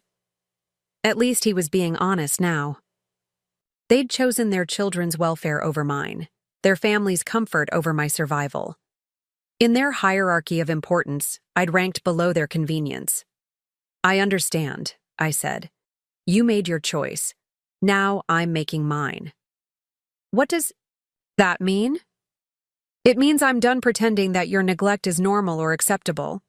I'm done making excuses for behavior that would be inexcusable from strangers, let alone from my own children. So you're going to punish us by humiliating us on television? I'm not punishing you, Michael. I'm telling the truth about what happened. If the truth is humiliating, that's something you need to deal with. Mom, we need your help. Not just money, though we need that too. We need you to stop this public campaign against us. Diane's family is already talking about cutting us off completely because of what you said on the news. So Diane's family, who'd already been questioning Michael's character, had seen the interview and drawn their own conclusions about the kind of man he was. Good for them. Maybe you should ask yourself why they're reacting that way, I suggested. Maybe the problem isn't that I told the truth, but that the truth reveals something about your character that people find troubling. You're enjoying this, aren't you? Seeing us suffer. The accusation stung because there was a grain of truth in it. I wasn't enjoying their suffering exactly, but I was experiencing a certain satisfaction in seeing them face consequences for their actions. For years, they'd treated me badly without any negative repercussions. Now, finally, their behavior was catching up with them. I'm not enjoying your suffering, Michael, but I'm not going to feel guilty about it either. You created this situation with your own choices. So you're really not going to help us? I didn't say that. I said I'm not going to enable your bad behavior. Those are two different things. What's the difference? The difference is that helping someone means giving them what they need to grow and improve. Enabling someone means giving them what they want so they don't have to change. I don't understand. I know you don't. That's part of the problem. That evening, Rebecca called while I was helping Elena prepare dinner. Her voice was shaky, and I could hear children crying in the background. "Mom, I just saw the news interview.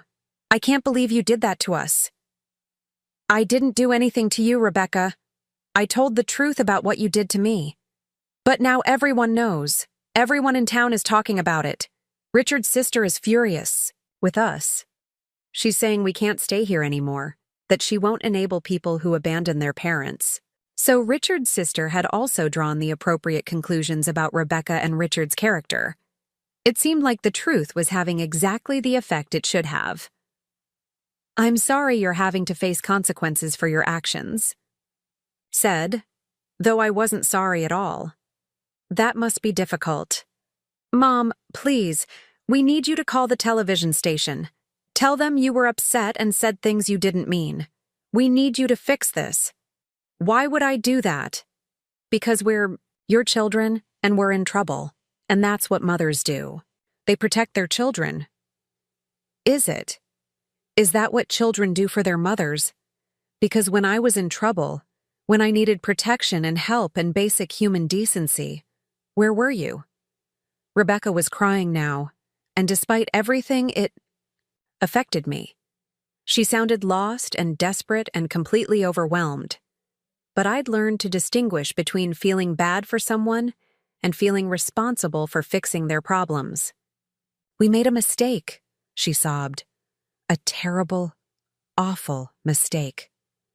But we're paying for it now. We've lost everything, Mom. Everything." "Yes, you have. And you lost it through your own choices, your own actions, your own values. The hurricane didn't. Take your integrity, Rebecca. You threw that away yourselves when you left me at that bus station. So you're just going to let us suffer?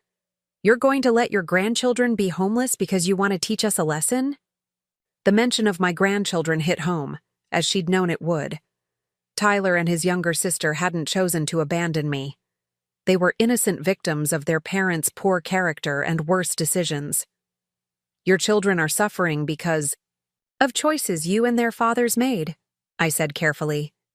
"Not because of anything I've done or failed to do. But you could help them. You could make sure they have a safe place to sleep, food to eat, a chance at a normal life.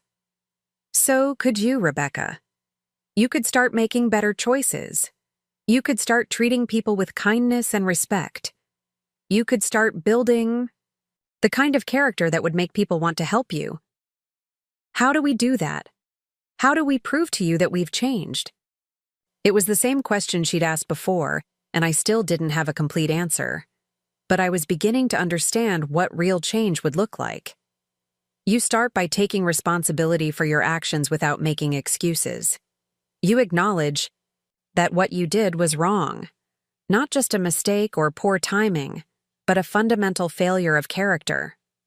Okay, we can do that.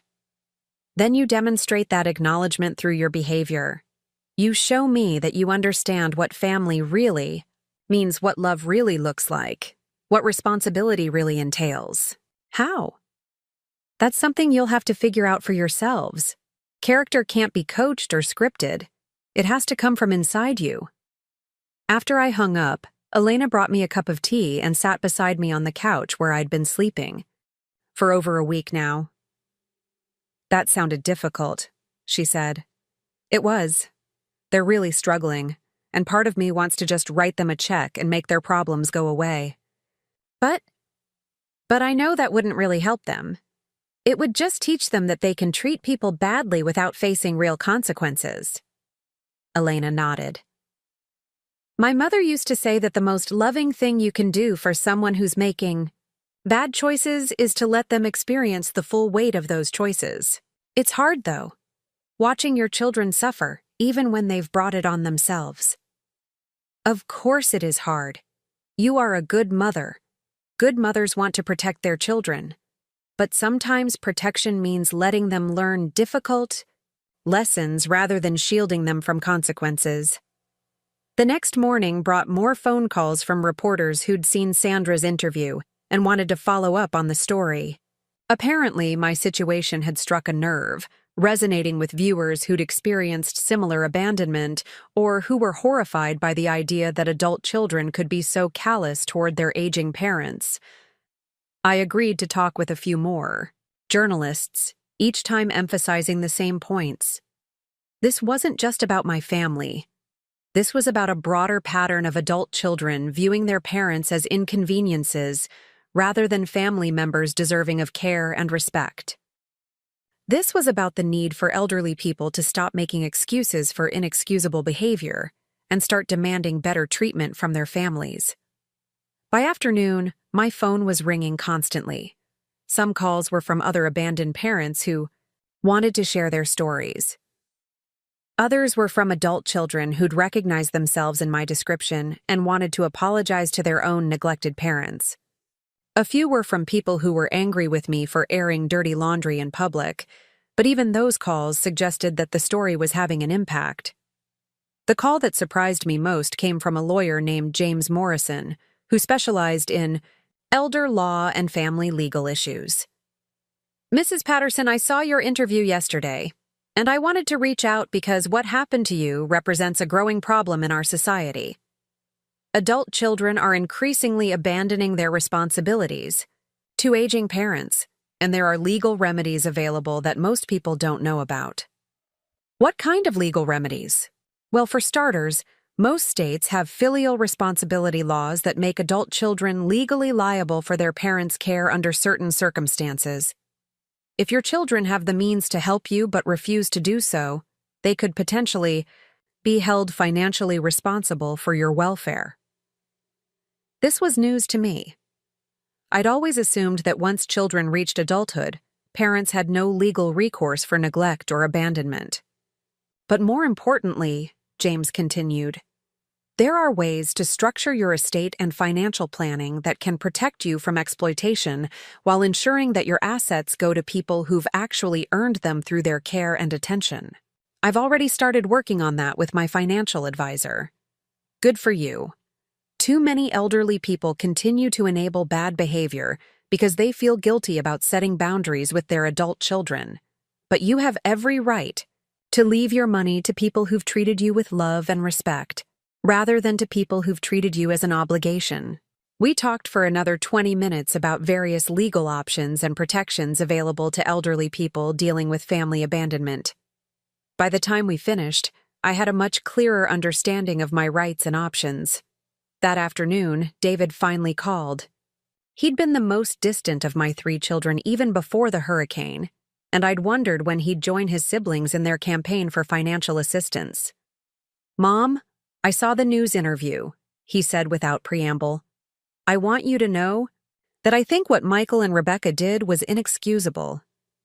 This was unexpected. I'd been prepared for anger, defensiveness, or manipulation. I wasn't prepared for what sounded like genuine understanding and accountability. "Thank you for saying that, David. I should have said it sooner. I should have called you the moment I heard what happened. The fact that you were abandoned during a hurricane it's unforgivable." "Why didn't you call sooner?" David was quiet for a long moment. "Honestly, because I was dealing with my own crisis, and I didn't want to face how badly we'd all failed you. It was easier to pretend that everything was somehow okay, that you were fine and we hadn't really done anything that terrible." At least he was being honest about his motivations. "And what changed your mind?" "Seeing you on television, hearing you talk about what it felt like to be abandoned by your own children. It forced me to really think about what we'd done, not just to you, but to ourselves. We became the kind of people who abandon their mother during a natural disaster. That's not who I want to be." "So what do you want now, David?" "I want to apologize, sincerely, completely, without asking for anything in return. What we did to you was wrong, and I'm sorry." It was the first genuine apology I'd received from any of my children, the first acknowledgement that didn't come with conditions or requests for assistance. "I appreciate that, David. It means more than you know. I also want you to know that I'm not going to ask you for money or help with my situation. Patricia and I will figure out our problems ourselves. I don't deserve your help after what I participated in. What is your situation? The insurance company is being investigated for fraud, and I'll probably lose my job. Our retirement savings are tied up in company stock that's now worthless. We'll likely have to sell the house, start over financially. I'm sorry to hear that. It's the consequence of poor choices I made over many years. I built my career at a company that prioritized profits over people, that denied legitimate claims and exploited vulnerable customers. The hurricane just exposed what was already rotten.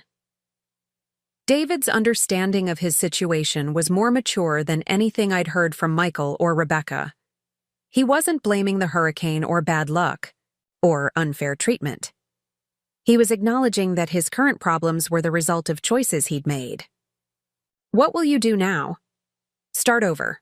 Find work that I can be proud of, even if it pays less. Try to become the kind of person Dad would have been proud of, the kind of person you raised me to be.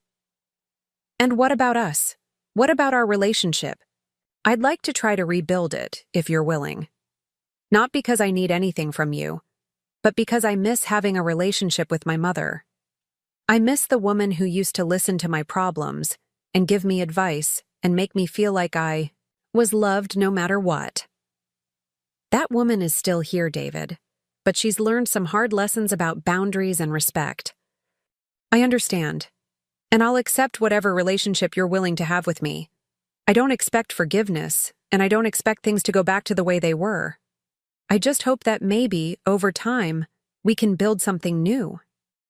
After we hung up, I sat quietly for a long time thinking about the difference between David's call and the conversations I'd had with Michael and Rebecca.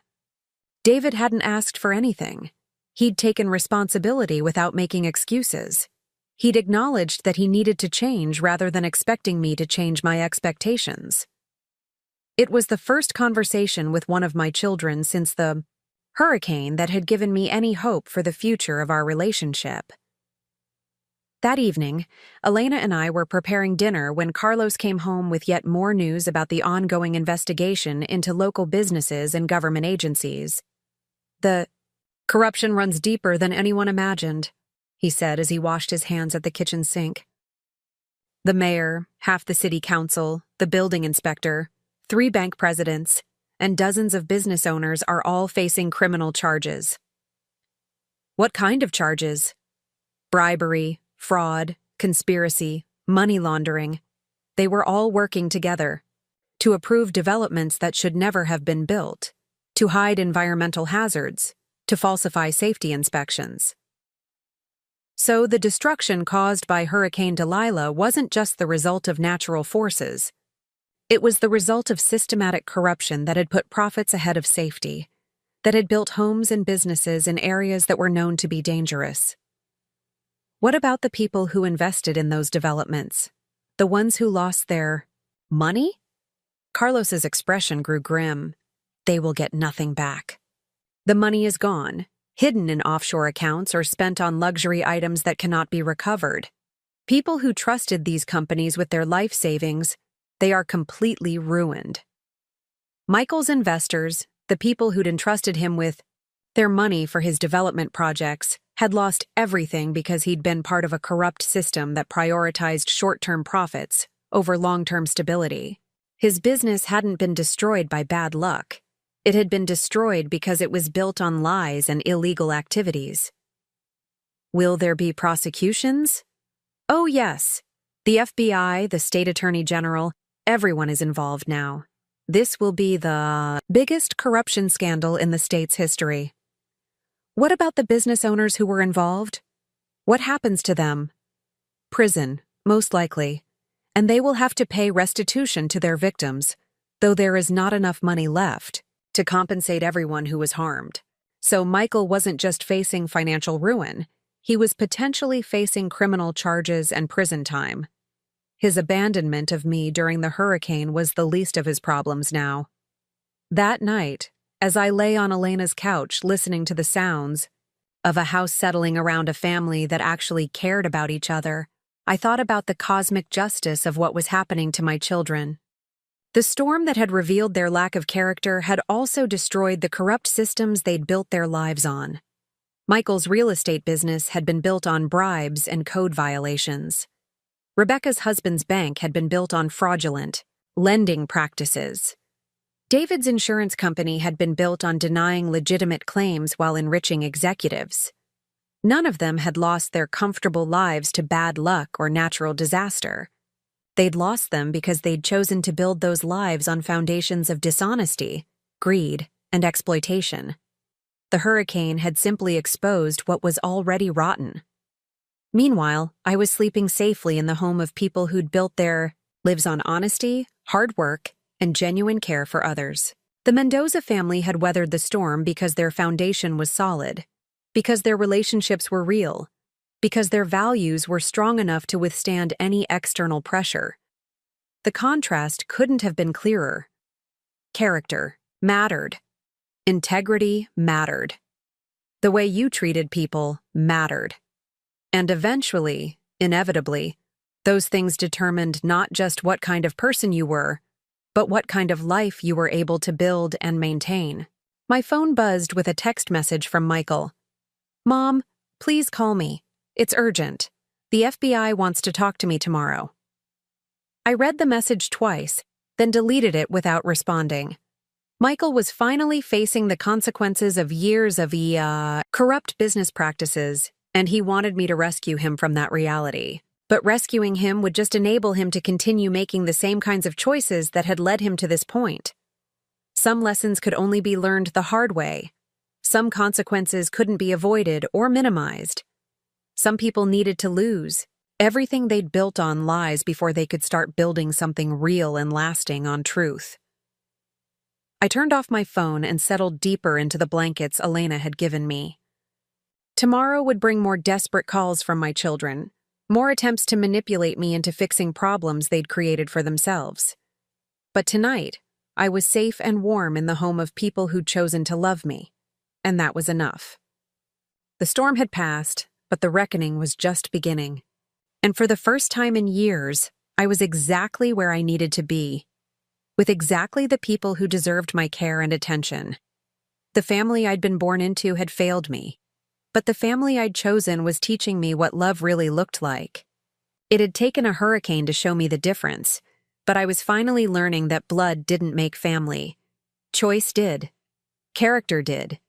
And the people who'd chosen to stand by me when I had nothing to offer but need were the people who deserved everything I had to give. 3 months after Hurricane Delilah changed everything, I stood in Patricia Williams' office signing the final documents that would ensure my legacy went to the people who truly deserved it.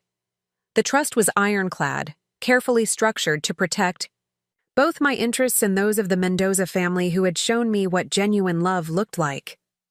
"Are you absolutely certain about these arrangements, Mrs. Patterson?" Patricia asked one final time, her pen hovering over the signature page. "These decisions will be very difficult to reverse."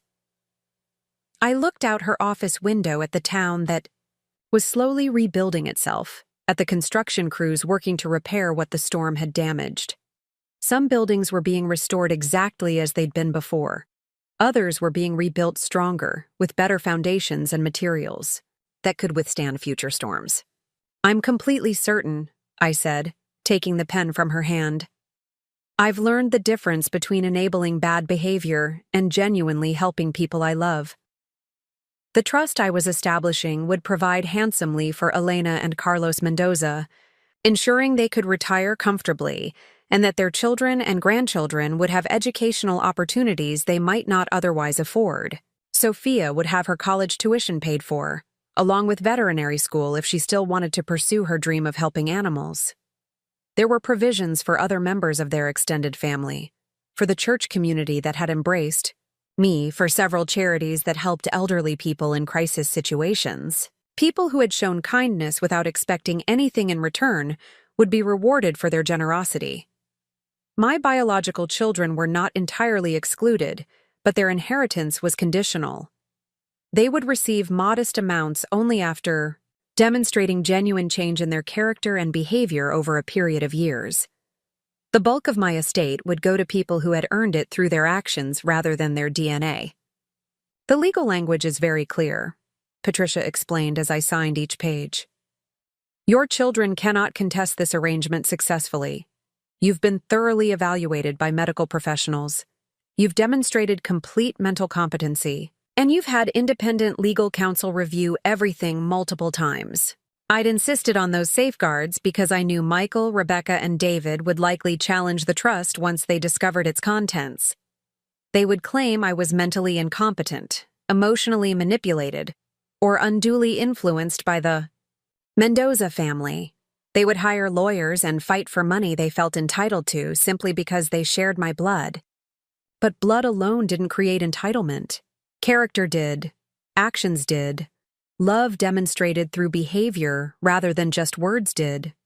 The irony wasn't lost on me that I was sitting in a lawyer's office protecting myself from my own children while surrounded by people who'd never given me reason to doubt their motives. Elena had driven me to the appointment, waited patiently in the reception area, and would drive me home without asking a single question about my financial arrangements. She respected my privacy while offering her support, the perfect balance of care and boundaries. There's one more thing, I told Patricia as we finished with the main documents. I want to establish a scholarship fund at the local community college. Something for students who've overcome difficult family situations, who've had to build their own support systems because their biological families failed them. That's a beautiful idea. What would you like to call it? The Hurricane Survivors Scholarship. For people who've weathered storms that weren't just meteorological. Wow. We spent another hour working out the details of the scholarship fund, creating criteria that would help young people who'd shown resilience and character despite difficult circumstances. Students who'd aged out of foster care, who'd been disowned by their families for being different, who'd overcome abuse or neglect to pursue education and better lives. When we finally finished, I felt lighter than I had in months. My money would go to people who would use it wisely, who would pass on the values of kindness and integrity to future generations. The legacy I left behind would reflect the lessons I'd learned rather than the mistakes I'd enabled. Elena was reading a magazine in the waiting room when I emerged from Patricia's office, but she looked up immediately with a warm smile that reminded me why I'd made the decisions I had. All finished? She asked, standing to give me the kind of gentle hug that had become second nature between us. All finished. Ready to go home? Home. I'd stopped thinking of my old apartment as home weeks ago. Home was wherever the Mendoza family was, wherever I felt valued and cared for and genuinely loved. Home was where people showed up for each other, where family meant something more than obligation and convenience. As we drove through town, I noticed how much progress had been made in rebuilding. Main Street was bustling again, though many of the businesses were different than before. Martha Murphy had reopened her diner in a new location with help from community fundraising and volunteers. The old courthouse was being restored with better safety features and modern accessibility. But some changes were permanent. The Hill district where Michael had lived remained largely empty, condemned by engineering reports that confirmed what the hurricane had revealed about unstable soil and substandard construction. A few houses had been demolished, their lots returned to nature rather than rebuilt with the same dangerous shortcuts. "Have you heard anything from your children lately?" Elena asked as we waited at a red light. "David calls once a week," I said. "He's working as a claims adjuster for a small, honest insurance company now, making a fraction of what he used to make, but he seems happier, more at peace with himself." David had been true to his word about not asking for financial help and focusing on rebuilding his character rather than his bank account. Our conversations were different now, more genuine, focused on real connection rather than superficial updates. He was slowly earning back my trust through consistent behavior rather than grand gestures. "What about the other two?" "Michael is in federal prison awaiting trial. Rebecca calls occasionally, usually when she's drunk and feeling sorry for herself. The FBI investigation had revealed the full extent of Michael's involvement in the corruption scandal. He'd been taking bribes for years, falsifying safety reports, and knowingly building in areas that were environmentally hazardous. When the hurricane exposed the fraud, it had taken down not just his business, but his freedom as well. Rebecca and Richard had moved to another state where Richard had found work as a bank teller, a significant step down from his previous executive position. They were living in a small apartment and struggling financially, but Rebecca seemed incapable of connecting their current hardships to their previous choices. "Do you think they'll ever really understand what they did wrong?" Elena asked. "Rebecca, probably not. She still sees herself as a victim of circumstances rather than the author of her own problems. Michael might eventually, if prison gives him time to really examine his life. David already does, which is why our relationship is slowly healing." We pulled into the driveway of the house that had become my sanctuary, where Sophia was waiting on the front porch with a drawing she'd made at school. "It was a picture of our family," she explained, showing all of us together under a rainbow that appeared after the storm passed. In her 8-year-old wisdom, she'd captured something essential about what we'd built together. "Abuela Cheryl, look, I drew all of us as a real family," she said, proudly displaying her artwork. "We are a real family, sweetheart. The realest family I've ever had." That evening, as had become our tradition, the extended Mendoza family gathered for dinner. Elena's children and their spouses, the grandchildren ranging in age from Sophia to teenagers starting college, Carlos's brother and his family who lived nearby. 23 people around tables that had been expanded to accommodate everyone, sharing food and stories and the kind of genuine affection that made every meal feel like a celebration. I helped Elena serve dessert, moving through the house, with the comfortable familiarity of someone who belonged there. Children called me Abuela Cheryl and brought me their homework to review. Teenagers asked my advice about college applications and career choices. Adults included me in conversations about everything from politics to recipes to family planning. This was what family was supposed to feel like. This was what I'd been missing for decades while convincing myself that obligation and duty were the same as love. After dinner, while the younger generation played games in the living room and the men argued good-naturedly about baseball on the back porch, Elena and I sat in the kitchen finishing the last of the dishes. "You seem peaceful tonight," she observed, watching me dry a casserole dish with careful attention. "I am peaceful. For the first time in years, maybe decades, I feel like I'm exactly where I'm supposed to be." "No regrets about your children?" I considered the question carefully. Did I have regrets? Yes, but not the kind Elena was asking about. I regret that I didn't teach them better. I regret that I enabled their selfishness by always putting their needs ahead of my own. I regret that I wasted so many years hoping they would become people they were never going to become. But you don't regret setting boundaries with them now? Not at all. Setting boundaries was the most loving thing I could do, both for them and for myself. As if summoned by our conversation, my phone rang. Rebecca's number appeared on the screen, and I debated whether to answer. It was late for her to be calling, which usually meant she'd been drinking and was in one of her self-pitying moods. "Hello, Rebecca." "Mom." Her voice was slurred, confirming my suspicion about the drinking. "I've been thinking about that interview you did, about what you said on television." "What about it?" "You said we only called you when we needed something, that we never just called to check on you or see how you were doing." "That's true." "Well, I'm calling now, and I don't need anything. I just wanted to hear your voice." It was probably the alcohol talking, but there was something in her tone that sounded almost genuine. Almost like the daughter I remembered. From years ago, before life and disappointment and poor choices had hardened her into someone I barely recognized. "How are you doing, Rebecca?" "Honestly, terrible. Richard's working 60 hours a week just to pay rent on this awful apartment. The kids hate their new school. I can't find work because nobody wants to hire someone whose husband was involved in a banking scandal. I'm sorry things are difficult. But you know what's funny? Even though everything is falling apart, I think I'm starting to understand what you meant about consequences. This was new. Rebecca had never shown any insight into the connection between actions and outcomes, always viewing her problems as things that happened to her, rather than results of her own choices. What do you mean?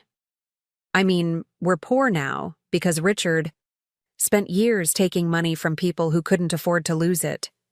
We're alone because we treated people badly when we thought we didn't need them. The kids are struggling because we taught them that money was more important than character. It was the most self-aware statement I'd ever heard from Rebecca, and it gave me a glimmer of hope that maybe, eventually, she might be capable of real growth. That's a hard realization to face. Yeah, it is. And you know what else is hard? Realizing that the mother I always thought was too soft, too giving, too naive, was actually the strongest person I knew. Her words brought tears to my eyes, not because they erased the pain of what she'd done, but because they suggested that maybe, someday, we might be able to build something real together.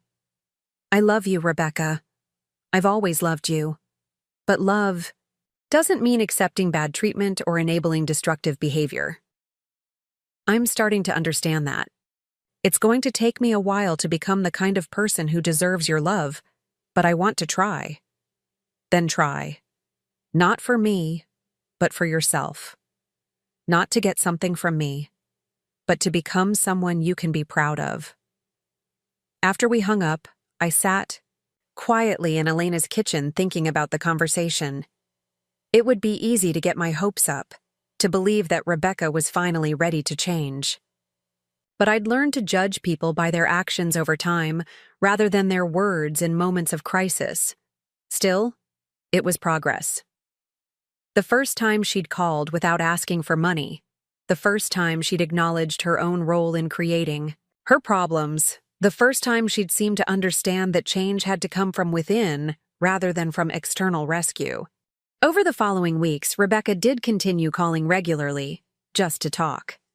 The conversations were often difficult, full of her struggles to adjust to a life without the comfort and status she'd always taken for granted.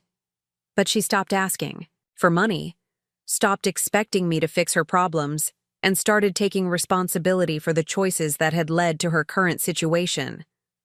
David's weekly calls continued as well, and gradually I began to trust that his transformation was genuine, rather than temporary. He'd found work he could be proud of, was rebuilding his marriage on a foundation of honesty rather than material success, and was slowly learning to measure his worth by his character rather than his bank account. Michael's situation remained the most serious. Federal prison didn't allow for frequent phone calls, but the few letters I received from him suggested that he was finally facing the full weight of what he'd done. Not just to me, but to the investors who'd trusted him, the families who'd bought homes in his unsafe developments, the community that had been damaged by his corruption. His letters were different from his phone calls before his arrest. Instead of making excuses or blaming circumstances, he was taking responsibility for years of poor choices. Instead of asking for help, he was asking for forgiveness. Instead of demanding that I fix his problems, he was working to become someone worthy of a second chance. 6 months after the hurricane, Elena and Carlos officially invited me to move, in permanently rather than continuing as an extended guest. They'd renovated a small apartment above their garage, creating a private space that was entirely mine while keeping me close to the family that had become my anchor. Moving my belongings from storage felt like closing one chapter of my life and opening another.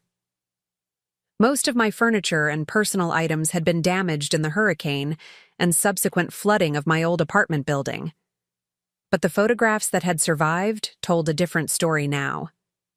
Pictures of my children and grandchildren were mixed with new photos of the Mendoza family, of Sophia's school plays and birthday parties, of holiday celebrations where I was surrounded by people who actually wanted me there. The contrast was stark and telling. As I arranged my few remaining possessions in my new home, I thought about the woman I'd been before Hurricane Delilah. She'd been lonely without fully understanding why, desperate for connection with family members who viewed her as an obligation, generous to a fault with people who took her kindness for granted. That woman was gone, replaced by someone stronger and wiser and more selective about where she invested her emotional energy. I'd learned that saying no to people who treated you badly was actually saying yes to people who treated you well. I'd learned that family was something you built rather than something you were born into. The transformation hadn't been easy or painless, but it had been necessary. Sometimes it took a complete destruction of everything you thought you knew about your life to discover what was actually worth preserving and protecting. 1 year after the hurricane, Sandra Mitchell called to ask if I'd be willing to do a follow-up interview about how my life had changed since our first conversation. "I'd like to focus on the positive aspects of your story," she explained. "How you've rebuilt your life, the family you've found, the peace you've discovered. I think people need to hear that it's possible to start over, even at 73. I agreed to the interview, curious to reflect on how much had changed in 12 months. This time, we filmed in Elena's garden, which had been completely restored since the storm damage. The metaphor wasn't lost on either of us. "When we talked a year ago, you were angry and hurt, and dealing with a devastating betrayal," Sandra began. "How would you describe your emotional state now?" "Grateful," I said without hesitation. "Grateful for the storm that showed me who people really were. Grateful for the family that took me in. Grateful for the opportunity to start over and build relationships based on genuine love rather than obligation." "Do you have any relationship with your biological children now?" "Yes, but very different relationships than before. David and I talk regularly, and I'm proud of the man he's becoming. Rebecca is slowly learning to take responsibility for her choices, and we're cautiously rebuilding trust. Michael is in prison, but his letters suggest he's finally understanding the connection between his actions and their consequences." "And your financial arrangements? Are you still planning to leave your estate to the family that took you in?" "Absolutely. My money will go to people who've earned it through their kindness and character. Blood doesn't create entitlement. Love does. Actions do. The Mendoza family has shown me what real family looks like, and they'll be rewarded for that." "What would you say to other elderly people who might be in similar situations with their adult children?" I looked directly into the camera, thinking about all the abandoned parents who might be watching, who might be making excuses for inexcusable behavior, who might be enabling their own mistreatment. Stop accepting bad treatment from people just because you're related to them. Stop making excuses for behavior that would be unacceptable from strangers. Start expecting your adult children to demonstrate the character you tried to teach them. And remember that saying no to people who treat you badly creates space in your life for people who will treat you well. Any final thoughts? Hurricane Delilah destroyed a lot of things in our community, but it also revealed what was built on solid foundations and what was built on lies. The same thing happened in my family relationships. The storm didn't create problems, it exposed them. And sometimes exposure is exactly what's needed to start building something better. After the interview aired, I received hundreds of letters from viewers who'd been inspired by my story. Elderly people who'd finally set boundaries with ungrateful children. Adult children who'd recognized themselves in my description and reached out to apologize to neglected parents. Families who'd used my experience as a catalyst for honest conversations about love, respect, and responsibility. The most meaningful letter came from a woman named Dorothy, whose daughter had left her in a nursing home during wildfire evacuations in California. "Your story gave me permission to stop making excuses for someone who doesn't deserve them," Dorothy wrote. "I've changed my will to leave my money to the nursing home staff who've shown me more kindness in 6 months than my daughter has shown me in 6 years. Thank you for showing me that family is about choice, not blood." 2 years after Hurricane Delilah, I stood in the Mendoza family kitchen preparing Thanksgiving dinner with Elena and her daughters, surrounded by the chatter of children and the warmth of people who'd chosen to love me. Sophia, now 10 and still determined to become a veterinarian, was helping me make pie crust while telling me about the injured bird she'd found at school. "Abuela Cheryl, do you think the bird will be okay?" she asked, her small hands carefully rolling dough under my guidance. "I think birds are stronger than people give them credit for," I told her. "Sometimes when they're hurt, they have to find new families, new flocks. But if they're smart and strong, they can build even better lives than they had before." She nodded seriously, understanding the metaphor in the way that children often do. Like you did. Like I did. Through the kitchen window, I could see Carlos and his sons setting up additional tables in the backyard to accommodate the 37 people who would be joining us for dinner. 3 generations of the Mendoza family, plus adopted members like me, plus friends who'd become family through choice rather than birth. My phone buzzed with a text message from David. "Happy Thanksgiving, Mom. Grateful for the second chance you've given me to earn your love." Rebecca had called that morning, sober and thoughtful, to tell me about the volunteer work she'd started doing at a homeless shelter. She was learning to find purpose in helping others, rather than in accumulating possessions, slowly becoming someone I could be proud of. Michael had written from prison to say that he'd been accepted into a program that would help him make financial restitution to his victims once he was released. He had years of incarceration ahead of him, but his letters suggested he was using that time to rebuild his character from the ground up. All 3 of my biological children were slowly learning the lessons I'd tried to teach them decades ago, but their education was coming through consequences rather than rescue, through facing the results of their choices rather than being shielded from them. And I was learning too. Learning that love without boundaries wasn't really love at all. Learning that enabling bad behavior was actually a form of cruelty. Learning that saying no to people who treated you badly was actually saying yes to people who treated you well. As dinner was served and 37 people gathered around tables laden with food and love, Carlos stood to offer the traditional blessing. But before he began, he looked at me with the kind of smile that made everything I'd been through worthwhile. "This year," he said, "we have extra reason to be grateful. We're thankful for family, both the family we're born into and the family we choose. We're thankful for storms that show us what's really important, and we're especially thankful for Cheryl, who taught us that love isn't about blood or obligation, but about showing up for each other when it matters most."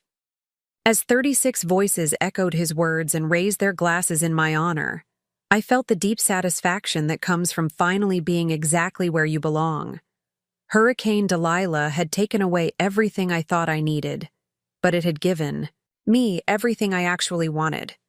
Love, real family, people who chose to care about me not because they had to, but because they wanted to. People who showed up when things got difficult instead of disappearing when helping became inconvenient. The storm had passed, but the life I'd built in its aftermath was stronger than anything I'd had before. Because this time, I'd built it on foundations that could weather any storm. Character, integrity, and love demonstrated through actions, rather than just words. Up next, you've got 2 more standout stories right on your screen. If this one hit the mark, you won't want to pass these up. Just click and check them out.